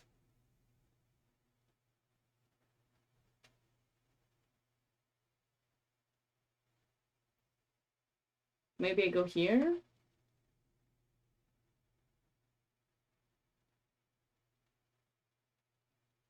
Oh, rook d7 directly. Oh, I didn't look at that. So here, I mean, I don't know. I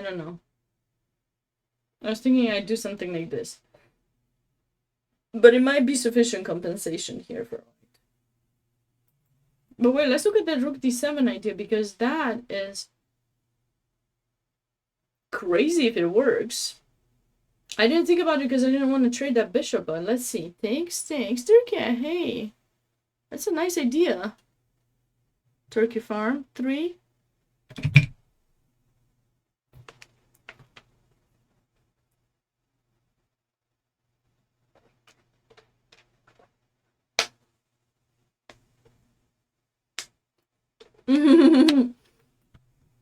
Oh, I saw a cute idea.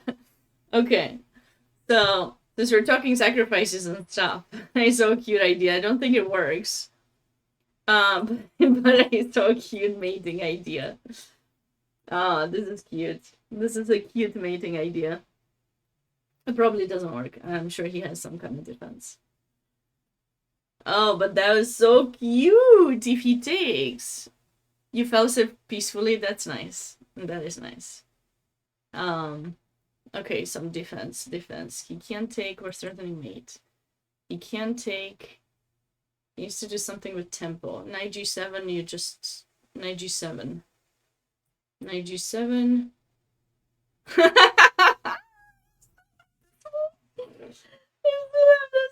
Oh my god, this is brilliant. It's the brilliancy of the stream. Queen takes f2. Yeah, I was about to say, I think that's... yeah. This is the brilliancy. Do we do that first, or queen takes f2 now? You gotta take, and then he takes with check, I guess.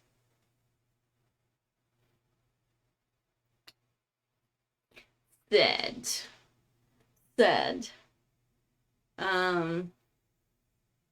We go back.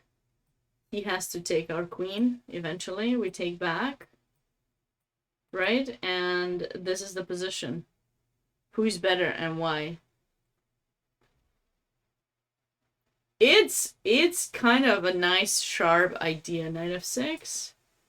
I guess I could have taken with the bishop. Maybe we should just take with the bishop. I don't want to give that piece, you know? Yeah, knight f6, and then take.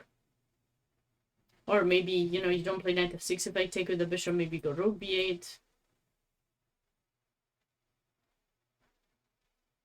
And maybe I should try to do that. If she could just play it directly. But then you have knight g7, f5. Okay, fine. Oh wait, I have this move now. White's got something going on. I mean, pawn down, but he will get it back eventually. Like, one of these 2 pawns will definitely fall, at least. But we can also take in b7. I was just trying to go for that. We can still take rook b. It doesn't quite protect it necessarily. So wait, so that is brilliant kind of an idea, right? It's so cute. Queen h5. Queen h5 is pretty cute. I don't see another way you can improve it, because if you sacrifice too many pieces, you won't have much, but... As originally I thought about taking h5 and knight d3, or knight d3 directly. Or maybe I can play knight d3 directly. So after that I want to take and then take, or taking g6 and take. This could be an alternative to our attack. But I just like this so much. I thought it was a pretty cute idea. Queen h5 is if this actually gets to be played, it will be the game of the day, maybe, because it's a really nice, you know, you sacrifice an exchange and then you hang another queen, supposedly fake hang, but hey, why not? Okay, we'll be back to this game. We'll be back because we need to see how it continues. If Theodore finds rook d7, e6. I'm not liking the trapping of that bishop.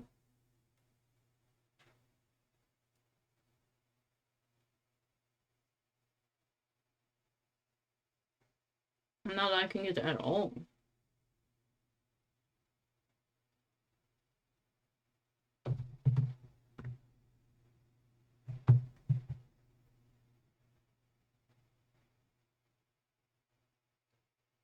Also, black gives up this square.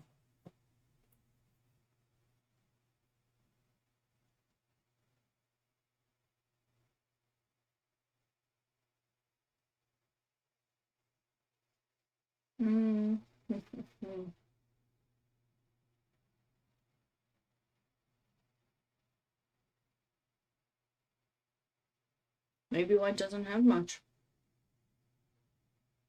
I was thinking maybe we can take in g6.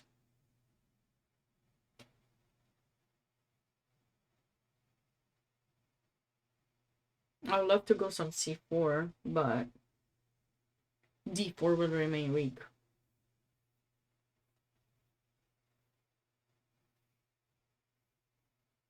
Knight g4. But I fear the bishop will take it. That's why. That's why I didn't quite like this.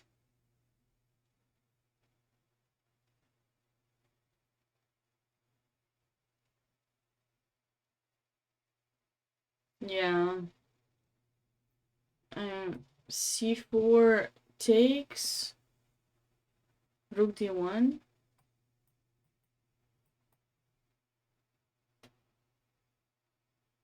And rook d7. Ah, I see. Might not be a bad idea. Just gonna move the queen somewhere. Maybe here. And then just go rook d7. With rook d7 you might want something to... I mean, you can have some ideas for sure, yeah. hg2 first. Sure, we can take here first and then rook d7.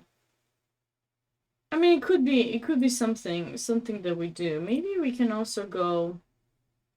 So you're saying hg here?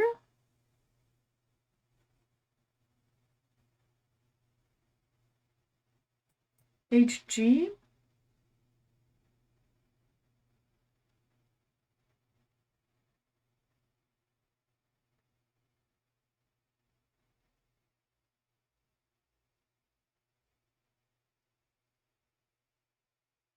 I guess I can take with the bishop. So he maintains his pawns connected. But you can take, and I guess you might have to take the king. So if you can magically appear with the rook here, that would be good, but otherwise, I don't know. Oh, knight g4, bg4. Oh, I see. Okay, but still I take back. You haven't quite done anything. And be careful, actually, because if you do something like this, I might go rook g8, and then you'll have to deal with this threat on the g file. It's not so easy, you know. So we'll have to wait and see on that one. And then here, few pieces. Well, the rooks were traded off, which should be in black's favor because he's got the extra pawn. But now the bishop at least has improved its position. I like it there. Might be able to stop b4 now. Keeping the knights attacked from both sides, from both bishops, might now make black's life easy here. Okay.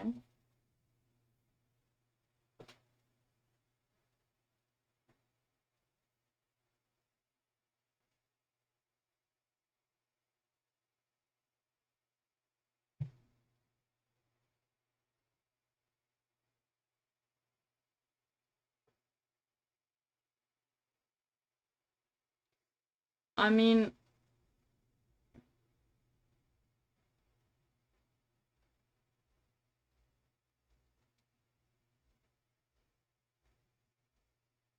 I don't know. I feel that black's still doing better, but if I go bishop b4,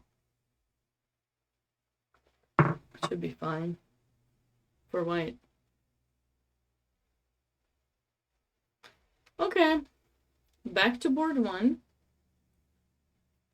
Oh, nothing has changed, and Ryan is getting quite low on time. I'm not liking this for him because he's got a tough position. He will have to start thinking about ways to defend right now his position. And white will start putting... black will start, you know, attacking with b4. He has way more time.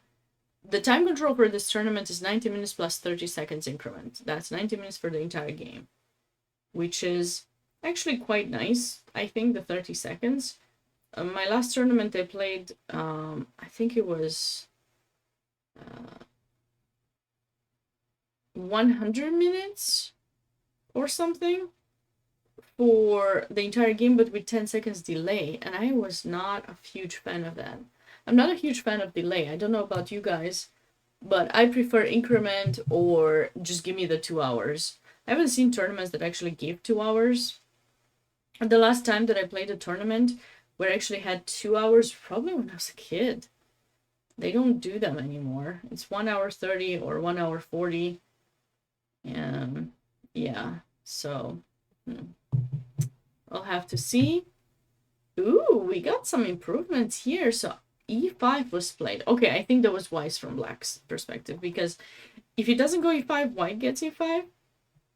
And the knight infiltrates through there. You got g4, f5 ideas. White will improve the position quite a bit. So e5 was smart, and now f5. I wonder if white may have rushed with that move. He can still play maybe knight g4 here, you know, because that's with tempo. And then try to see if he can capture the pawn. Maybe he calculated and he didn't really like it. Maybe he thought bishop g7, and then if he takes, maybe he thought black has time to bring in the king, though I have knight f6.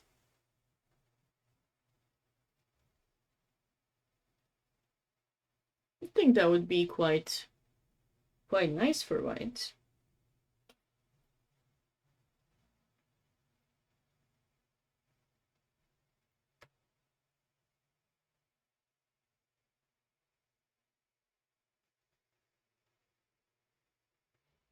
I mean, this might not be bad. You know why I'm thinking it? Because I believe white can go... Wait, so he needs to get the knight here. Go g4, bring the knight here, and then h4, g5 would be the plan. But takes some time. But yeah, with black, you want to kind of keep it closed.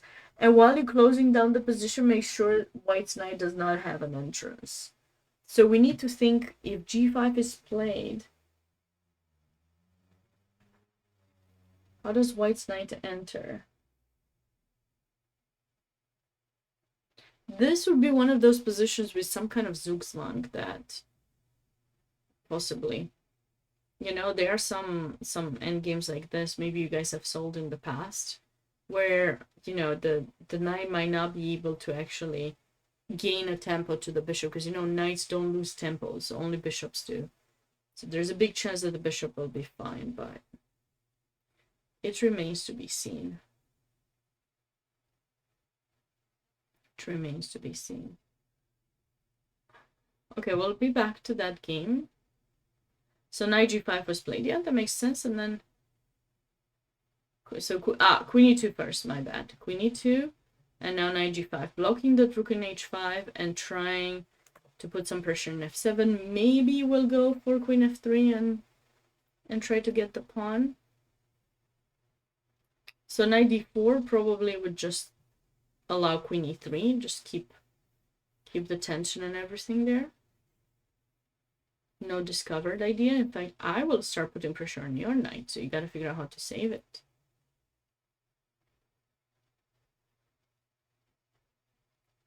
Oh, he did not go for rook d7. He went for knight d7. Let's check now with the engine to see if our line was good, because I didn't check it. So rook d7. It says bishop takes, rook takes, queen c5, knight d3. It says queen h5. It says queen h5. Wow, but it says only 0.7 after queen h5. 0.7. This is the best move for black. Only defense. King takes, f takes e5, queen f3. Oh. Oh, wow. We did not think about this. This is the best move for black here. Wow. This is definitely a line that you want to keep in mind, because, okay. So I will take a picture of this and I'll post it later, I think, because I did like this. I did like this game. It's very interesting. It's a very interesting position. Knight f6, who would have thought? So apparently this does give indeed advantage to white. 1.7. Okay, 1.8. Okay. So we got something right, but knight f6, and I guess, you know, because the rook is attacked, so if you move the king, and just knight takes d7, and two rooks are as powerful as the queen, I guess, almost.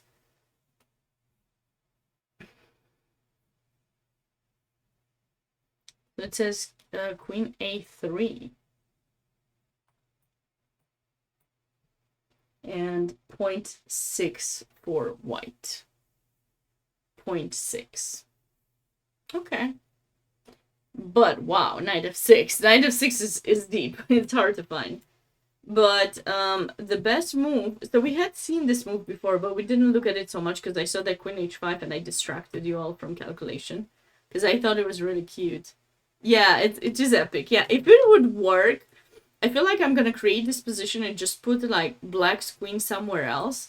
Let's just test something out here for a moment. So if the queen was there, no, because there it has a check. Okay, let's put black's queen somewhere else. Just like, okay, here, here, here, here. All right. Yes. All right. This is my new created position. I'm gonna post it on Chess Evolve page. I love this. Okay. We found it. So if the queen was there, I mean, I know it's already really far away, but it doesn't matter. That's how you learn to get composition. You just get an idea and then you fix it. So we fixed it. White to move and win. Let's go. White to move and win. Can you guys find it? Just kidding. I know you found it, but, you know. Queen h5. Yes. Let's go. Queen h5. Bishop takes b7. Forget about that. Let's go for the mate. We're trying to mate. I better should say white to move and checkmate in 4 moves here. Let's see if you can find it. There's actually another mate, but yeah, queen h5. Takes, check, mate. Yes, with the knight, my favorite piece. So that would be brilliant. Okay, so we created a position too. That's nice. There's no other defense in this in this situation. If knight g7, we got queen h6, and you know you can't cover the knight. If you move the knight, h7 is mate, and then there's capture there. Cool. All right. Okay, so knight d3 is saying it was the best, and then queen c4, bishop b7. Okay, yeah, that's what I thought. But it's hard when you're actually playing the game to go for this line, although you can see that you have like pressures and king restricted and everything. You need to see until here, I guess. You need to see that when you play b3, this queen has nowhere to go to keep that pawn protected, and if it just... Actually, where does the queen move? Is the queen trapped? No, you can go here. But then this is gonna be mate. So if you see until b3, I think you're set. But if you don't see, then you're probably gonna go to knight back or knight d7. So it looks like he decided to go to d7, but the reason I didn't like this in the first place was because I thought the knight would stay trapped there.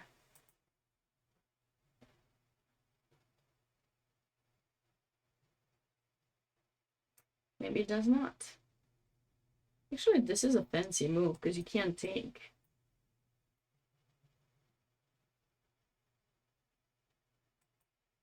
Actually, nice move by Theodore. And what did black play here? e5. He's trying to create some kind of counter chances, but it's not easy.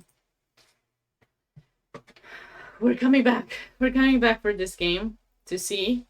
But queen h5 was a nice creative idea. So queen f3 in this position. Queen f3.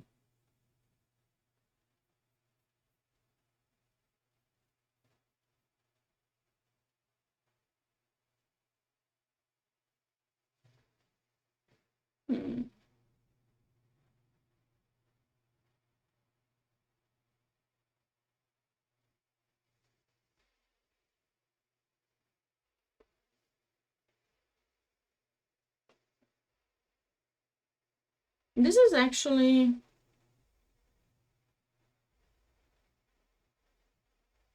nice for white because, yeah, queen f6, definitely not trading, right?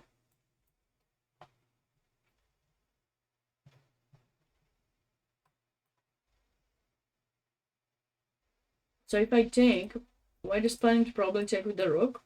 I just have this good knight versus this bishop. Again, a position where so many pawns are on white, so it's definitely gonna help white. Because that bishop cannot attack any of white's pawns. Knight g4, or maybe knight here, you know?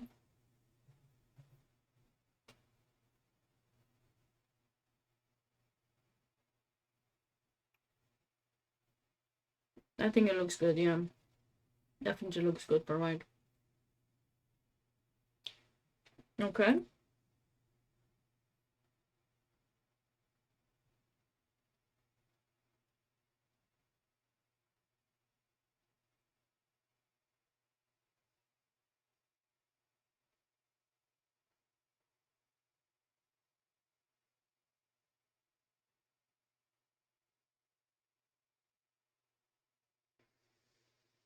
Okay.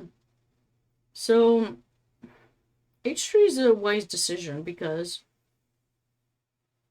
white avoids the back rank. Yeah, this is unpleasant. He's trying some attacking ideas.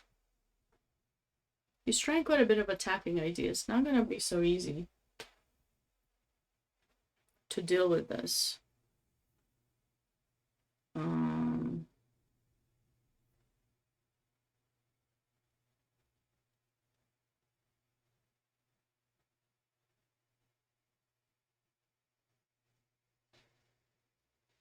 Bishop's hanging. Where do you move it? Bishop e4?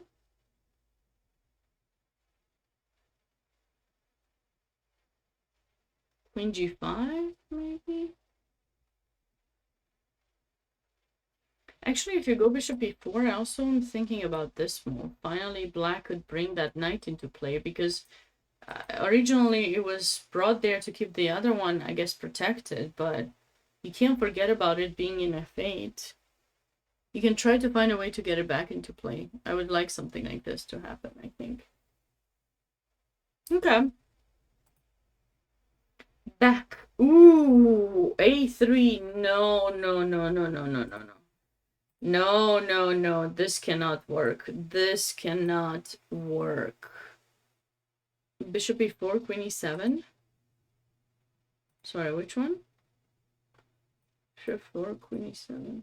Oh my god. Actually, that loses material. Oh my god, I missed that. Right. Well, maybe g3, but yeah, you're right.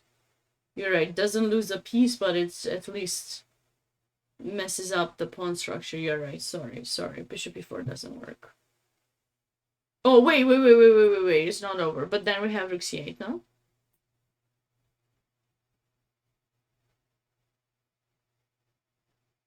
You know, it's you're still not winning the piece no matter how much you try. Because I'll get it back. Okay, it's probably still good for black and play knight f3 or something, but no, I was just trying to save the piece so that I save some face, you know? I tried to save face that I didn't see that queen in e7, you know? I tried to save some face, but okay, it didn't save too much. I just tried. I also have maybe bishop d6, which is probably better, but I was trying to come up with something. Okay, but anyways, I don't like bishop e4 now that you said there's queen e7. Yeah, the bishops are hanging a bit. Not quite ideal. So I guess you probably want to put it here then. You are anyway stopping knight e6. And not stopping, but you're controlling your mind.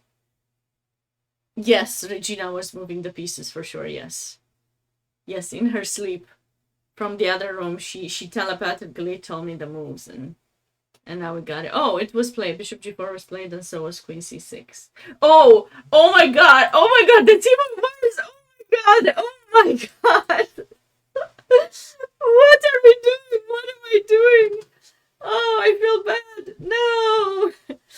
No! Oh my god! We're trying to avoid a bishop being pinned. Sorry, forked. And we got into a much worse of a thing. Oh no, bishop g4. Black to move. What do you do? What do you do? Ay. That's tough. Okay, so this will be a game over, unfortunately, for Vivan. Because now you're just losing a piece. I thought, you know, he probably thought like me, after you scared me with queen e7, maybe he saw that.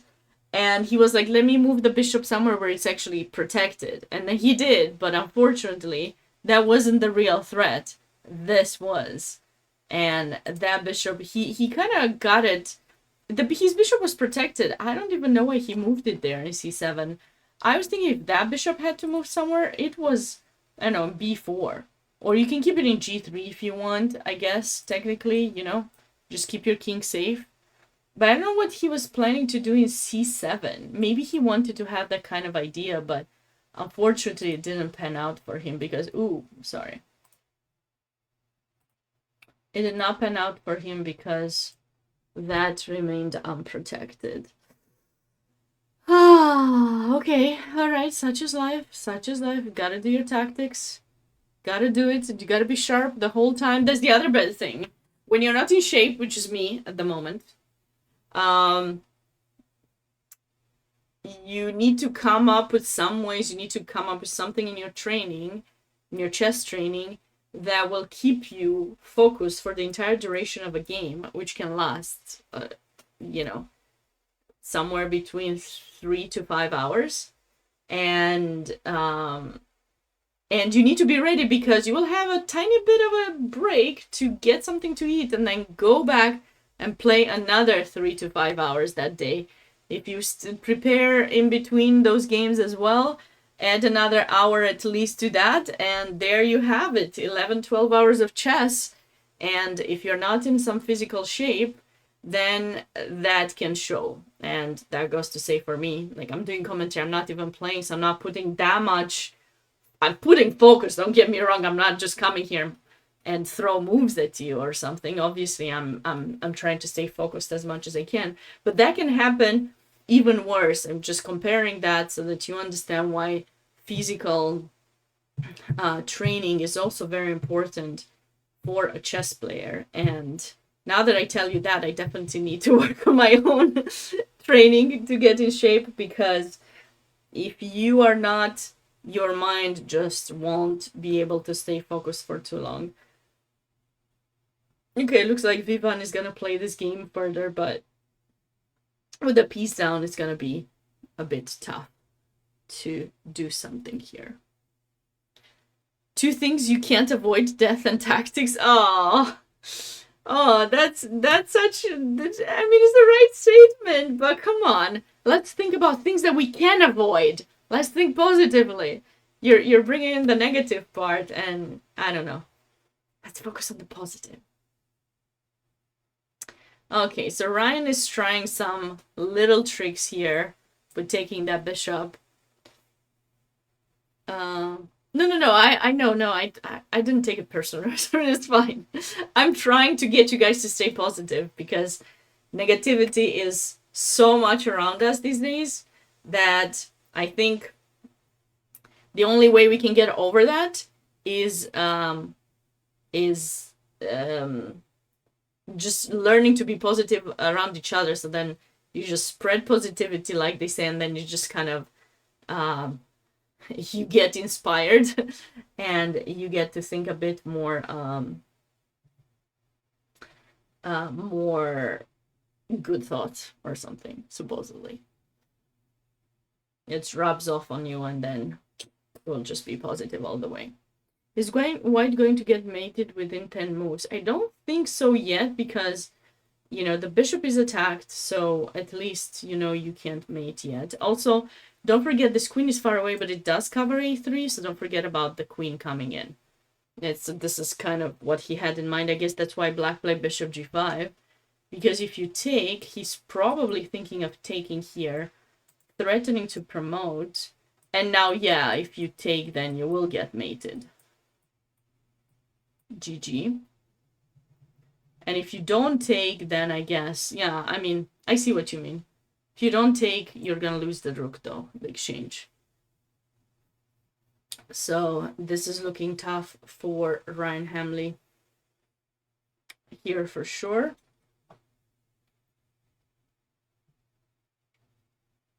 I don't really see a defense, because whatever you do, like if you go f5, f4, he will just capture it.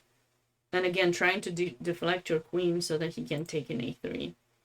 The problem is you can't really stop that pawn. And if you go king b1, then I think they just take and threaten mate, and then the rook again goes to b8. f4, bishop e4 is important. Yeah, bishop f4, yes. You have this queen here.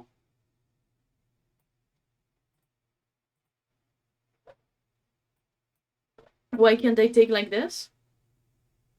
Oh, sneaky. Sneaky Steven. Yes, I saw it. Sneaky Steven. Look at that. Look what traps he's trying to set up for us, guys. Look at this. Very, very sneaky Steven. Yeah, you can't take, because oopsie daisy, someone's gonna lose the queen. Yeah. Okay. I almost fell into it. I was about to say, why can't I take with the pawn? But yes, very sneaky. Okay, there's not to worry. I'm fine to take with the bishop. Bishop is most of the time they don't worry. That's okay. That's how you get to be a better chess player. Just learn to be more creative. See those ideas, and eventually they'll start working. Work on your tactics, be creative, and they will start working. So, okay, so we take back, and now whatever you do, we can take, or we can have I saw another sneaky idea. Bam! Take that. Take that. Check. Which one is the faster mate? Well, this is the faster mate. Okay. GG. Yeah. Yep. Why needs to be creative? Well, it's kind of hard to be creative when you're about to get mated. I don't know what else you can come up with. But, well, you mean like Steven suggested. Yeah, try F4 and see. Maybe Zhu Zhanchao mistakenly goes for the bishop and touches the pawn and like grabs the pawn. He thinks ahead, you know, he thinks that he already played bishop F4 and takes with the pawn and they get queen G5 and you're like, yes, let's go. I'm taking him down, you know? Maybe that's how you're thinking, but I mean, it could happen. I'm not saying it cannot, but, you know. All right. Okay, so we'll see if Ryan is gonna find that move or he might give up. He doesn't have that much time. So it's hard to come up with things here, but that's definitely worth a try. I agree. F4 is definitely worth a try. Maybe he takes with the pawn. The chances of Zhu missing it are about the same as winning the Powerball. But a chance is a chance. Wow. True. But I've seen, like, I mean, I don't know. I've heard of people playing for years and years and winning after 30 years or something. They put the exact same numbers for I don't know how many years, and eventually they hit the jackpot. I don't know. I remember my grandpa was doing that. I didn't get into those things. I didn't get into doing that.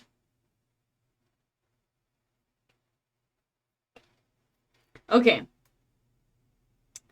Moving on, back to the end game. Ooh, wait, lots of changes.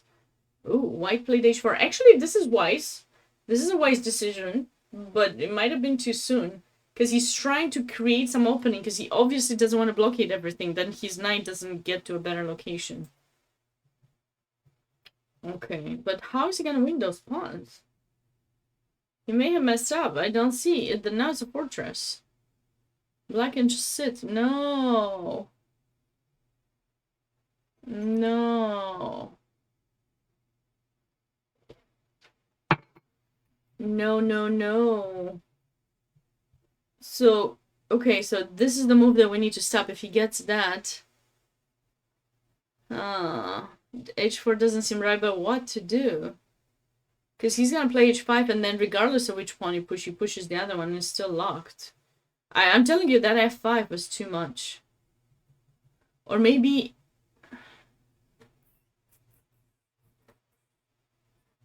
Knight h1, g3.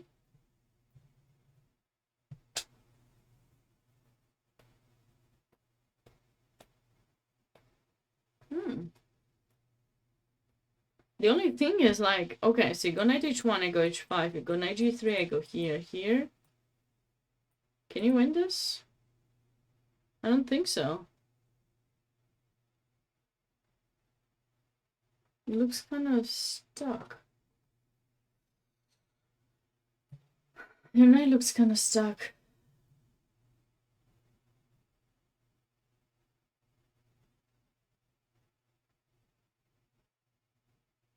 You know what? Maybe you can do this and then go back and try to bring it back here. Actually, I like that. Maybe something like that. No. This we got some chances if we get the knight, because we have an entrance. So he can't go h4, but if he can't go h4, what's he gonna do? We take that pawn. Okay, smart idea. h4 is a mistake. Smart idea, knight h1, 8... Okay, so what if I don't do a thing? So you go knight h1 and I just, like, sit. How can I sit? Do I need to go g4? Maybe I go g4. How do you improve in this position? Because if you come back with the knight here and try to bring in the king, then I'll check you. And then you don't enter with the king. So that's not working out. Maybe you can play h3 to stop it. So if you stop him from doing that, then the knight can come in. Maybe something like that could work.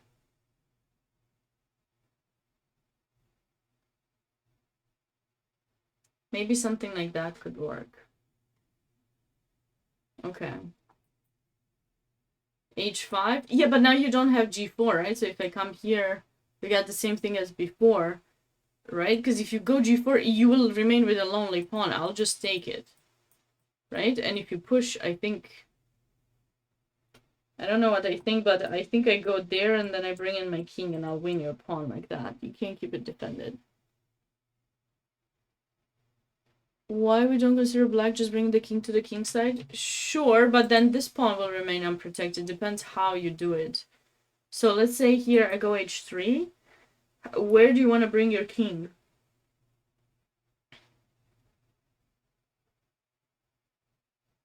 Because now I got this entrance basically. Like if you do that, I think I have the entrance. You go h5, then, sorry, I do the same thing. And if you go h4, then the king enters. So that's the issue. h5, h4, then even if you put the knight... No, I don't put the knight in. I think I enter with the king. I use my knight to stop this pawn because... this one, sorry. That's a passed pawn. So I use my knight as the blockading piece. And then I enter with my king to h5. That's my plan. And I'm not seeing a clear way for him to stop. He doesn't have time to switch over the bishop, then g5 will hang.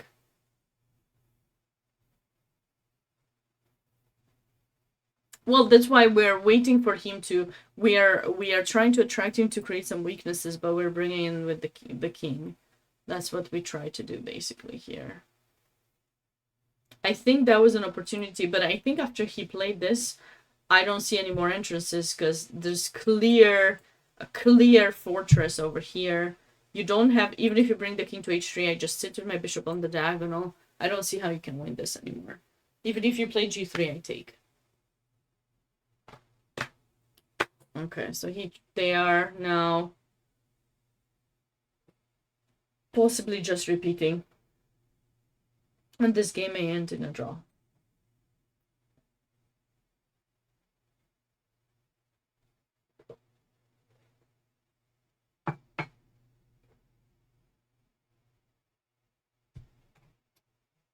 It's finished, yeah. Okay, what has come to this? Wait, what happened to my pinned thing? Didn't I have a thing that was pinned? Maybe I'll pin this one. I will pin this last one.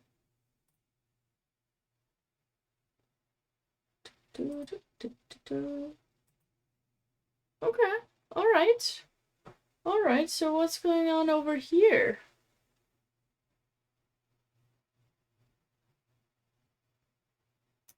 Black went on the defense. This looks very sassy. He's got an extra pawn, though. He's got the extra pawn. But I'm getting ready for some sacrifices here. Do they work? I don't know, but they're not my pieces, so I can afford to sacrifice them for now.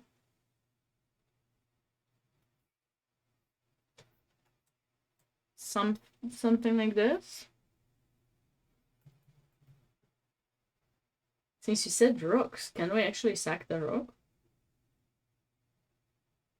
It would be brilliant if it actually worked, but I don't think we can.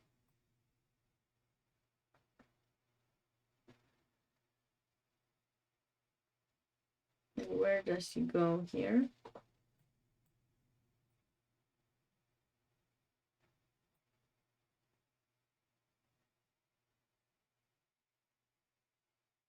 I thought I could play here and queen e4, but then this is hanging.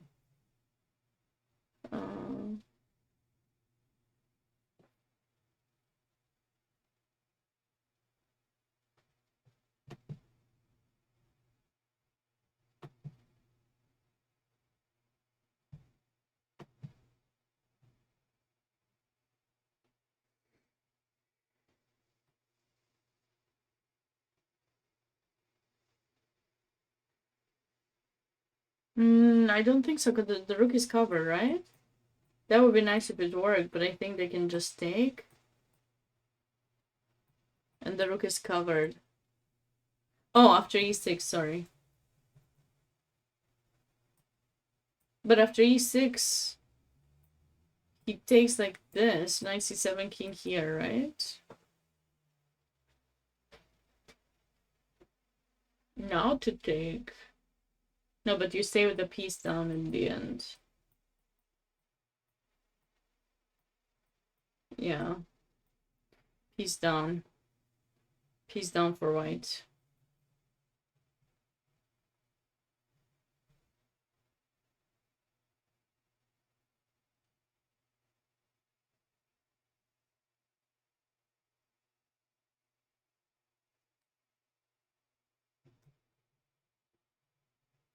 That might be a little bit premature, the sacrifice. But it's certainly something that you can keep in mind. The rook h5, I think it doesn't do anything. Well, for that line, yeah, but otherwise, the rook in h5 is completely out of play. I don't think we should be too worried about. A3 before something too. Yeah, that's an idea too.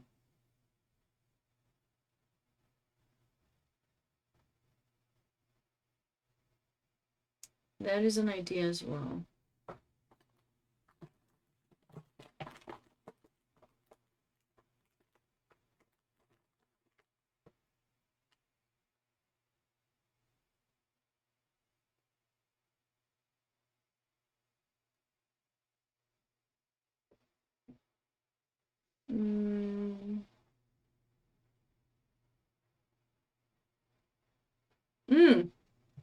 We got some results, my friends. We got some results. Let's check them out. So on board one, Grandmaster Zhu Chao seems to have won his game after... Wait, what was the final move? My bad. One moment. Wait, where were we? Oh, White did go for Queen G5, so he should have tried f4. Steven's idea was pretty cool. Maybe Black would have taken like that and then, you know, discovered check. Loses the queen. But of course this would have won anyways. But it was a try. He captured directly and after this played c3. But now after bishop takes d5, this is, if you take, I think this is what Black was planning on doing. Or just taking in b2 and then c3. And mate is coming very soon, so White resigned. This game finished not long after we've seen it. So how is this game over? Because, you know, I thought it was perfectly fine. You know how Lichess is, how these engines, you know, doing their evaluation. If the number drops way too low, they count it as a mistake. But obviously the position was already lost, so, you know, it's fine. So here, okay, I guess the players played quite fast since we left off, or maybe I just didn't realize extra moves were played. Wait, Rook e7 was played? Oh, cute! Cute. This endgame is winning for White. Because he got an extra pawn. So he could have just played that and won faster. And then if after rook g6 you go there, we basically do the same thing, and then king h2 and king h3, going for that pawn, creating a passed pawn, far pawn, extra pawn, king and pawn, and game winning. Oh, so I guess king h2 was played first, but Black allowed this anyways. So the point is, if you take, even if you go there, we get the same king and pawn endgame. This time it was played. Congratulations, Jacori. Yeah, nice win. And it's game over. It is game over. Thanks, Randy.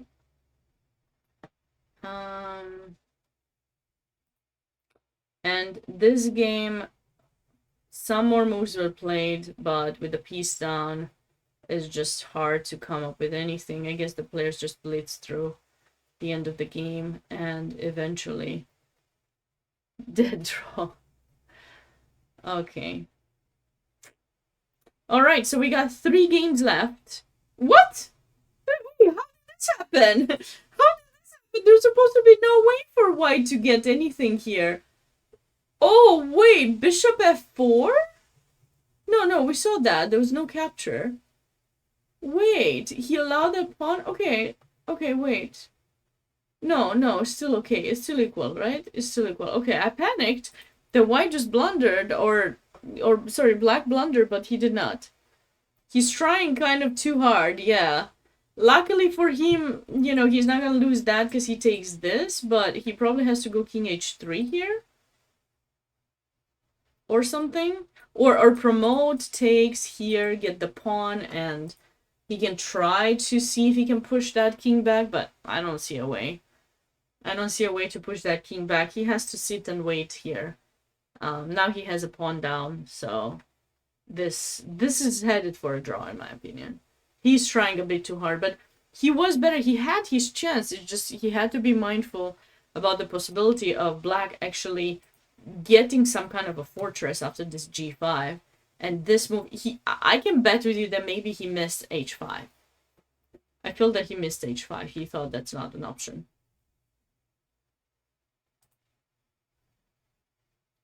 Nothing new after king g2. So white is not in a rush to make sacrifices here. This is new.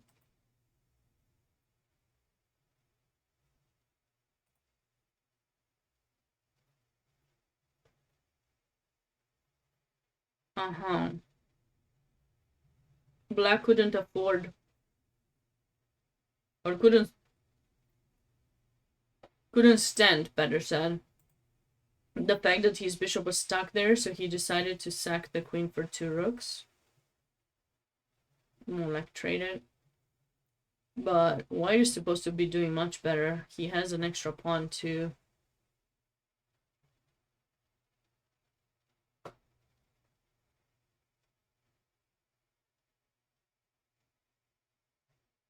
I think white may try to get some pushes on the queen side with b4, c5, and the rooks don't do that much on the d file. They need to be somehow in 2nd rank, which I think it's impossible to get. If he could, then I would say black has some chances, but I don't see a way to do that.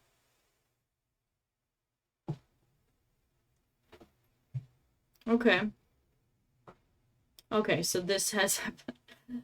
Funny, he promoted a bishop. Okay.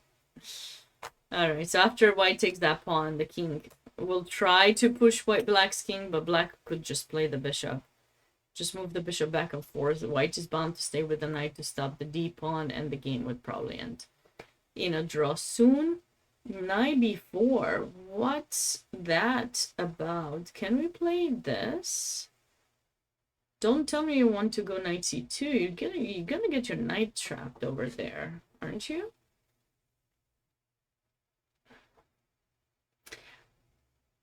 Maybe not.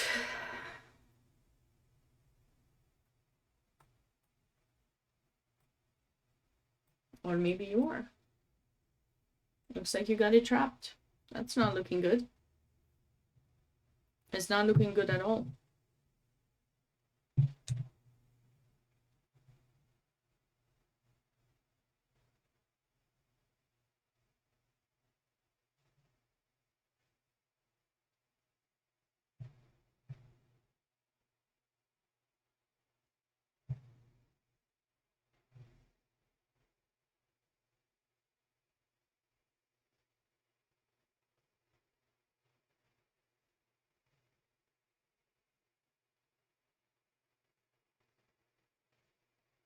White is so close to winning, you thought.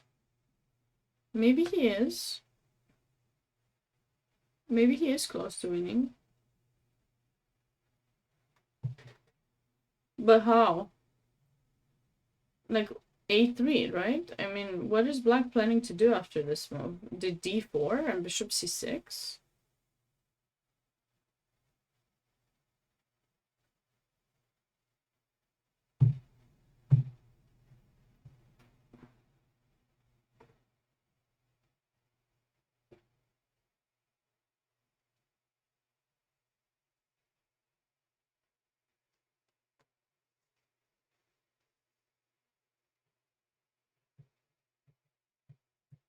I'm also thinking some knight e4 at some point. Sacrifices, g4 also.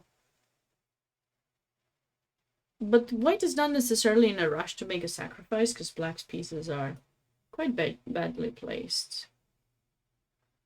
Rook d4.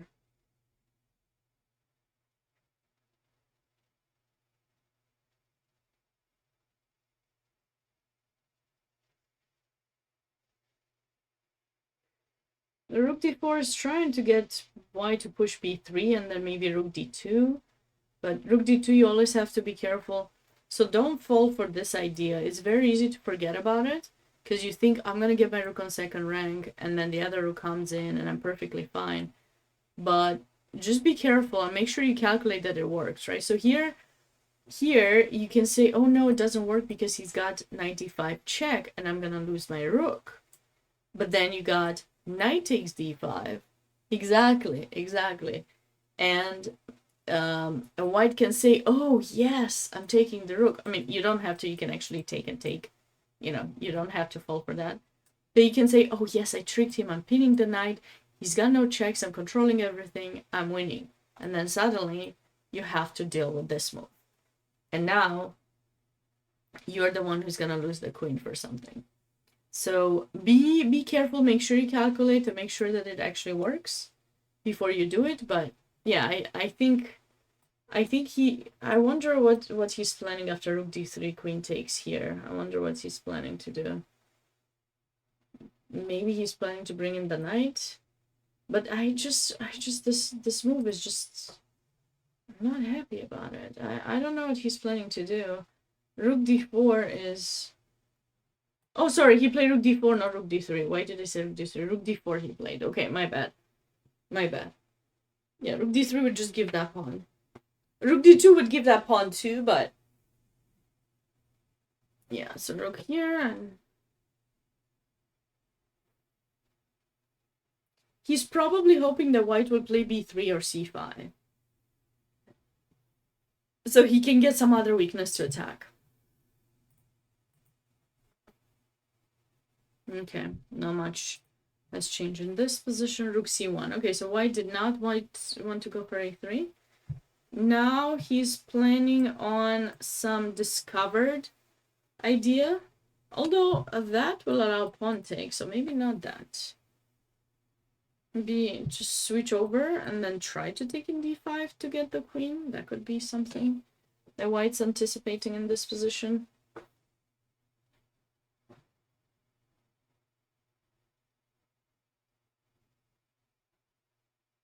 Rook d4.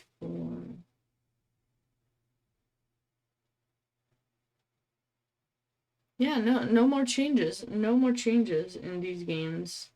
The players are getting low on time, but not low enough that they will play faster. c5 maybe? c5 here? Yeah, that's what I thought the white would play, but then I think we go here, right? Or now we can go rook d3.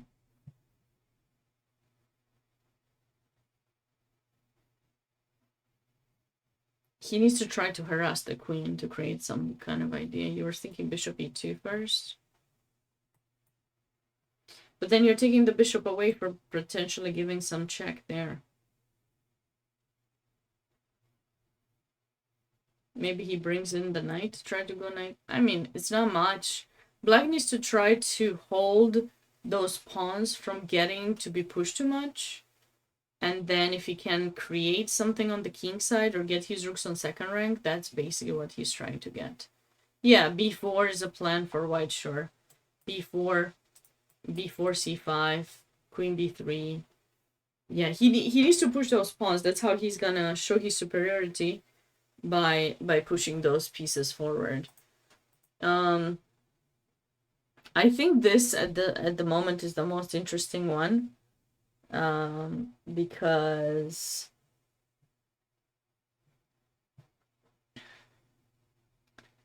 black's pieces are disorganized, and if white gets to make the right kind of sacrifice, he could have it all.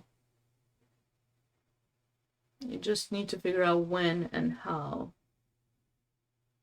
you're gonna do it.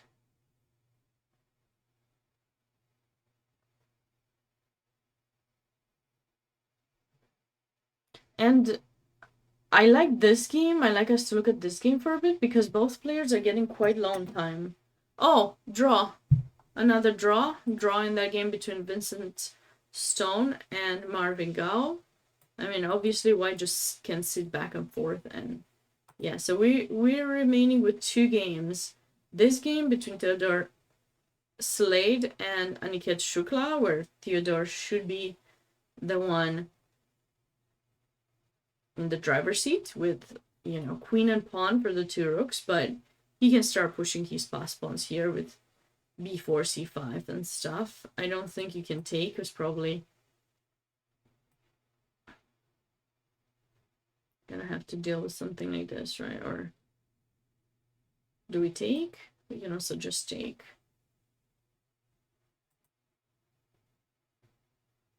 He's also wanting c5, b4. So definitely white is in the driver's seat. Queen e7. Queen e7 is an idea, sure. And then h4, h5. If you get to infiltrate with the queen there, then you definitely want to open up black's king. a3. Okay, I like this move. Just chase the knight back. Chase the queen back. Wait, now he may want to take an e5. Should we go back rook d1? And now we got a3. We have about the same position, but now we have the a3 on the board, which can be a helpful move for white.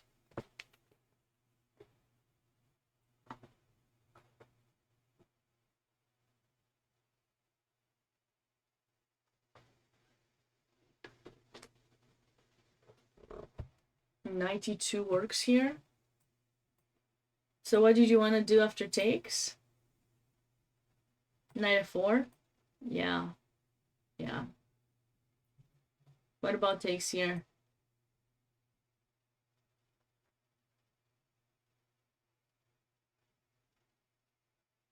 Still knight f4?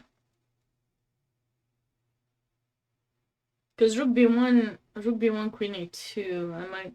Well, I guess you could do rook b1. And get there. Yeah. Yeah. I see your point. That could have worked. I'm not sure where black was planning to move in the queen. Queen here? Or here? But then you can still go knight f4 with tempo, and then you do have some sacrifices getting ready. I agree. I agree. They don't have that much time to really consider everything, I guess. So at least now white is closer to potentially sacrificing d5 and open up the position. Yeah. Blitz mode. Definitely blitz mode. Definitely blitz mode.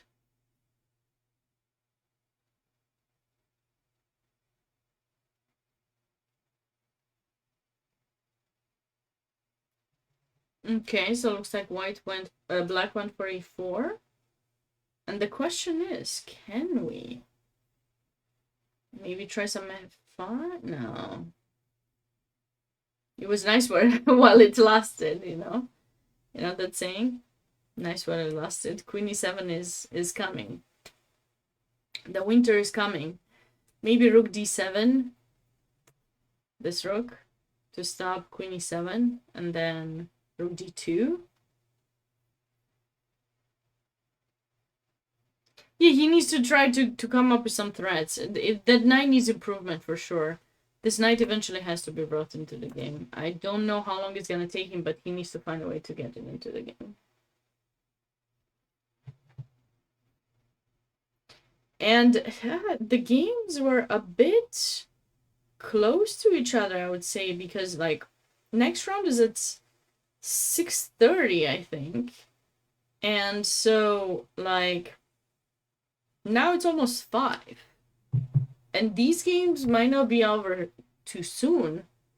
So the players will have about an hour and a half until the next game will start. I'll probably go live around 6:45 since there's a delay.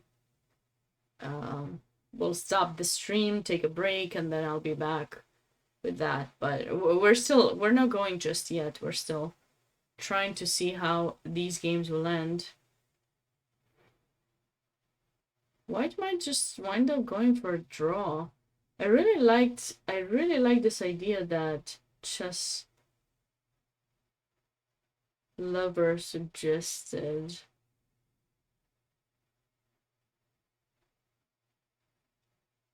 Unless there was some other placement for the queen that could be good. I didn't see any. 92 seems nice. But also, like, this rook, I was thinking this rook because you don't have the e-file opened yet. So, I was thinking put this rook and you have this one on the c-file, which means that at some point of the knight moves, you can get the rook in. Depending on where he goes, you might take. See, now he can't go queen c5 because you just take. So that's why I would have loved this other rook, but it looks like he put the same one. Is he trying to get a draw here? He might be trying to get a draw in this position, Siddharth, but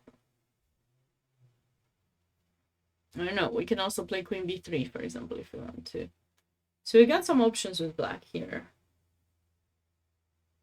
Okay, Theodore has a bit more time than his opponent, so he might take more of it to try to come up with a way to convert that. And let's see what the engine says. Minus 0.4. He thinks black is better after knight d4.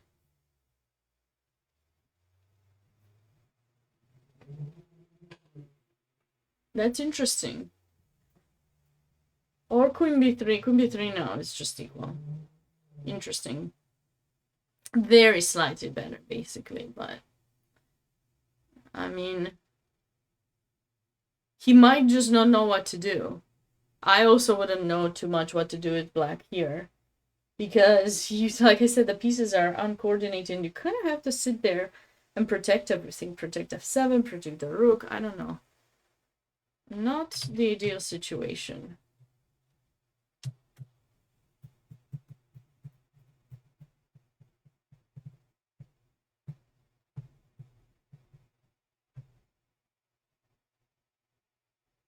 Okay, so Theodore is still taking his time, and Siddharth. Wow, 94 was played by Van Joseph. Joseph went for it. Okay, he's definitely trying to push for a win. With little time on the clock, there are chances for both sides to make mistakes. It just remains to be seen which one of the two will actually make the final mistake. And to be careful where you move your queen. But like, basically, black would love to get his bishop out, because the bishop doesn't do anything. So he wants to put it in c6, get this knight away, and then get d4 in. Even if he ends up giving that pawn, he would love to get his bishop out. He would love that. Okay. So are we going to see some bishop c6? Or is there a threat with the discovered idea? If there's a threat, then maybe you need to move the knight. Then you can play some knight b3. Okay, knight b3. Yeah, I like that move. Rook c2, probably only move. And now can we go some... Bishop c6, maybe? He escaped with the knight from the attack, so that's a good thing. Bishop c6 or something? What's it gonna be? What is it gonna be?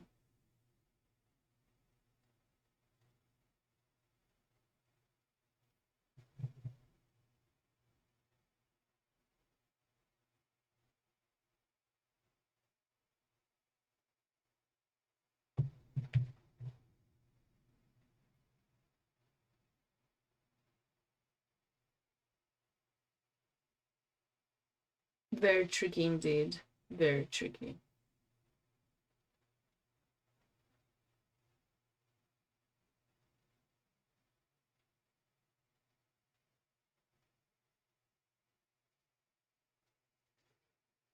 You know, Theodore is not pushing his CMB pawns, and that's a bit of a surprise to me. But, I mean, of course, the bishop was attacked right now, but I'm just saying that I thought he would earlier, maybe. So now we probably will see some rook c2, and he's gonna take an e7, I think. And then this knight can come towards... Oh, but then we have queen e7. That's not looking good for black. So what should black do? It's hard. It's a hard position. Knight e6 simply allows queen e7. And you lose at least a pawn.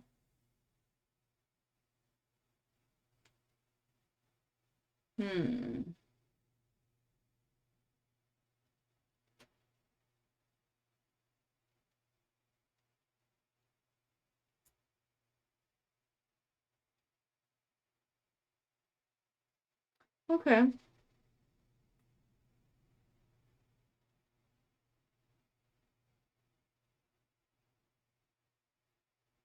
I feel that Joseph is doing much better now. Like, the knight is there. Rook c8. Rook c8. Okay, he got the knight pinned. Can't move it now. You can't take in d5 because queen takes check. Okay, but what stops white from playing queen here back?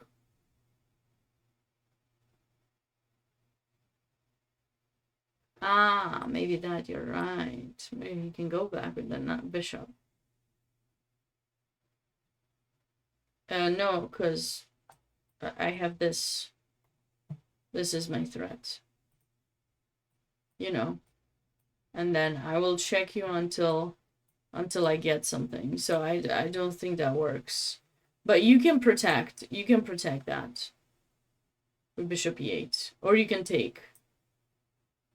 Can also take. And then I got nothing. And now you can make your move. Now it's even better. Yeah. Oh, he actually did. Oh my god, this actually happened. Oh, no. Okay, that actually happened. So that queen f2 is a blunder. I suggested a blunder. Oops. Oopsie daisy. Maybe rook e3 or something, but I mean, rook e2. But this is the issue. Like, white has delayed this too much that black actually got to do something on the queen side, which he normally wouldn't have.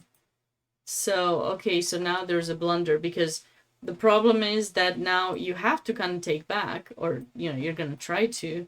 Then this will happen. And then after all is said and done, we get the pin.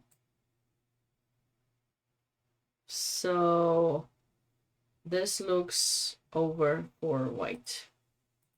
And that leaves us to the final game where Aniket Shukla is trying to hold on a bit more in this difficult position to rooks versus the queen, but doesn't have any pass pawn that he can support. There's no mating net. The only thing that he can try to hope for is time, that his opponent will mess up with the time. But that's about all he can hope for. Yeah, rook takes g5. No more moves in that game, so we might see the result soon. And here,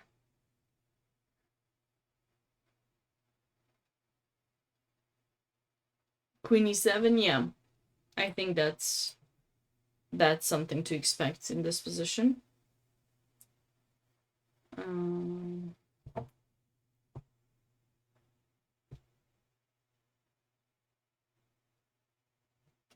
Could I go here? No, because you take my rook.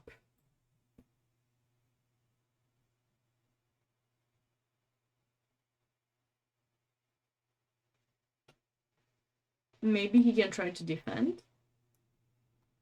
But then you take, right?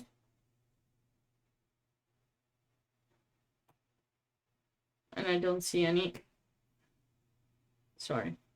There was this fly that I wanted to catch, but I didn't. I didn't catch it.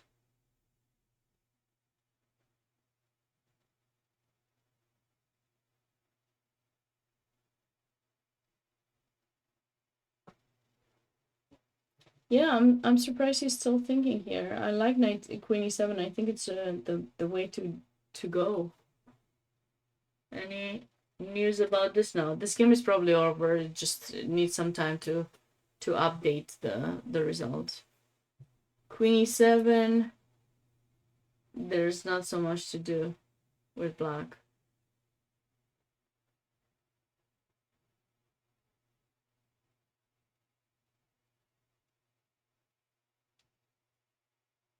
I don't really see a good placement of the knight.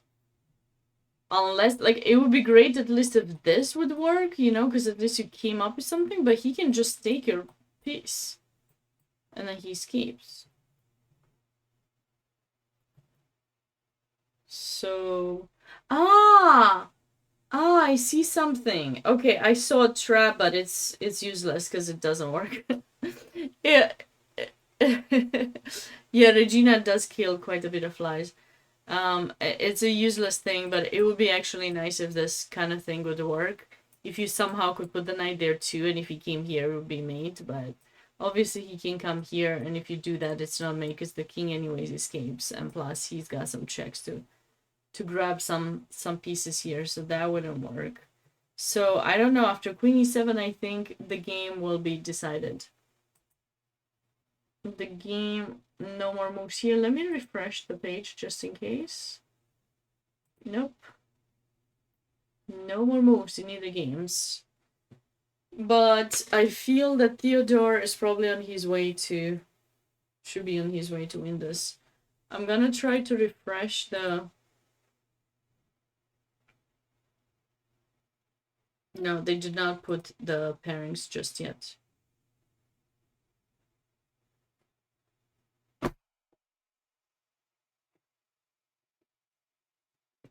They didn't put them, so we don't know. We do not know. Let's bring Regina one last time as we're waiting for the final move. Be right back.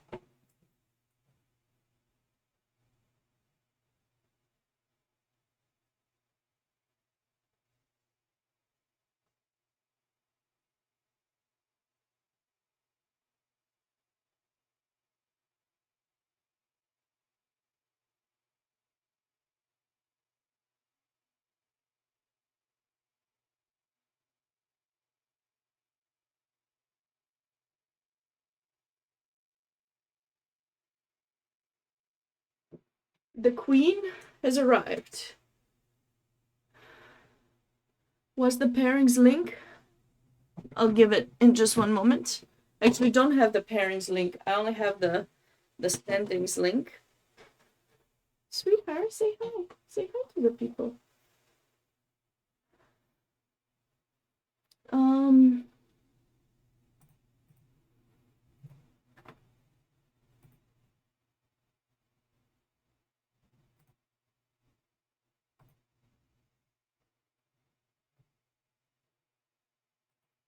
Here's the link for the standings. Sure. Okay. Something's up because no more moves are showing here. I cannot believe that Theodore is thinking that much.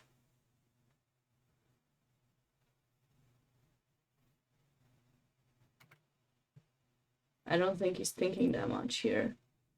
what else is there to think about, right? It just seems that it should be over. Right, Reggie? Is it over? Do you think it is over? After Queen e7? I think it is over. Yeah.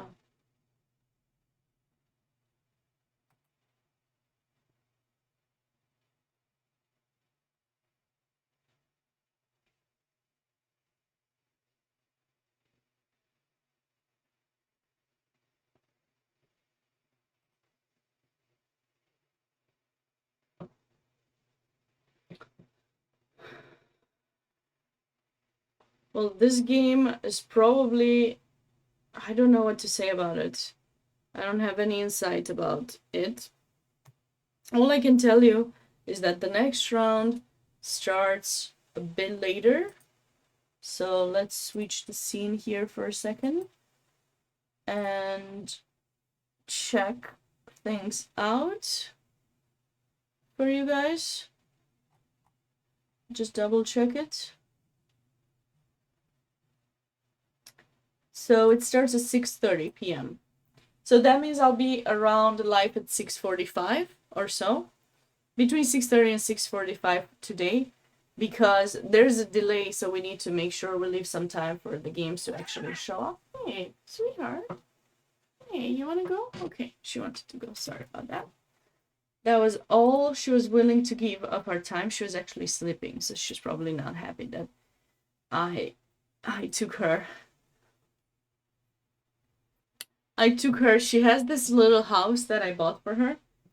Well, I didn't buy, a friend had bought for her, and I put it in a very dark place in the house, and she's just hiding inside there, and she sleeps sometimes when she just wants super darkness. But anyways, I believe this game probably has ended since we haven't had any moves, and it looked like, you know, Theodore's thinking for 10 minutes, but I think he probably played Queen e7. We'll have to come back to this and see what exactly is happening. But yeah, in a dark place, you have to give them like a bed. Anyways, they're gonna sleep wherever they want to, but you know, they might have an extra special place. But anyways, I really hope that you guys enjoyed the stream, and I certainly hope to see you later in about an hour and a half, hour 45 minutes. I will be back. Since I don't see any more moves in this game, I think there's no more point to wait. They might show later, or there might be some bug in the system. I'm doing a last refresh, but I don't see anything. And both of those games kind of ended up being that way. Unless Black offered the draw and White accepted, which I think I'm pretty sure it didn't happen. So with that said, let's raid someone. I'm gonna raid Chess Dojo, I think. So let's raid Chess Dojo, and I will see you guys later. I really appreciate you being here.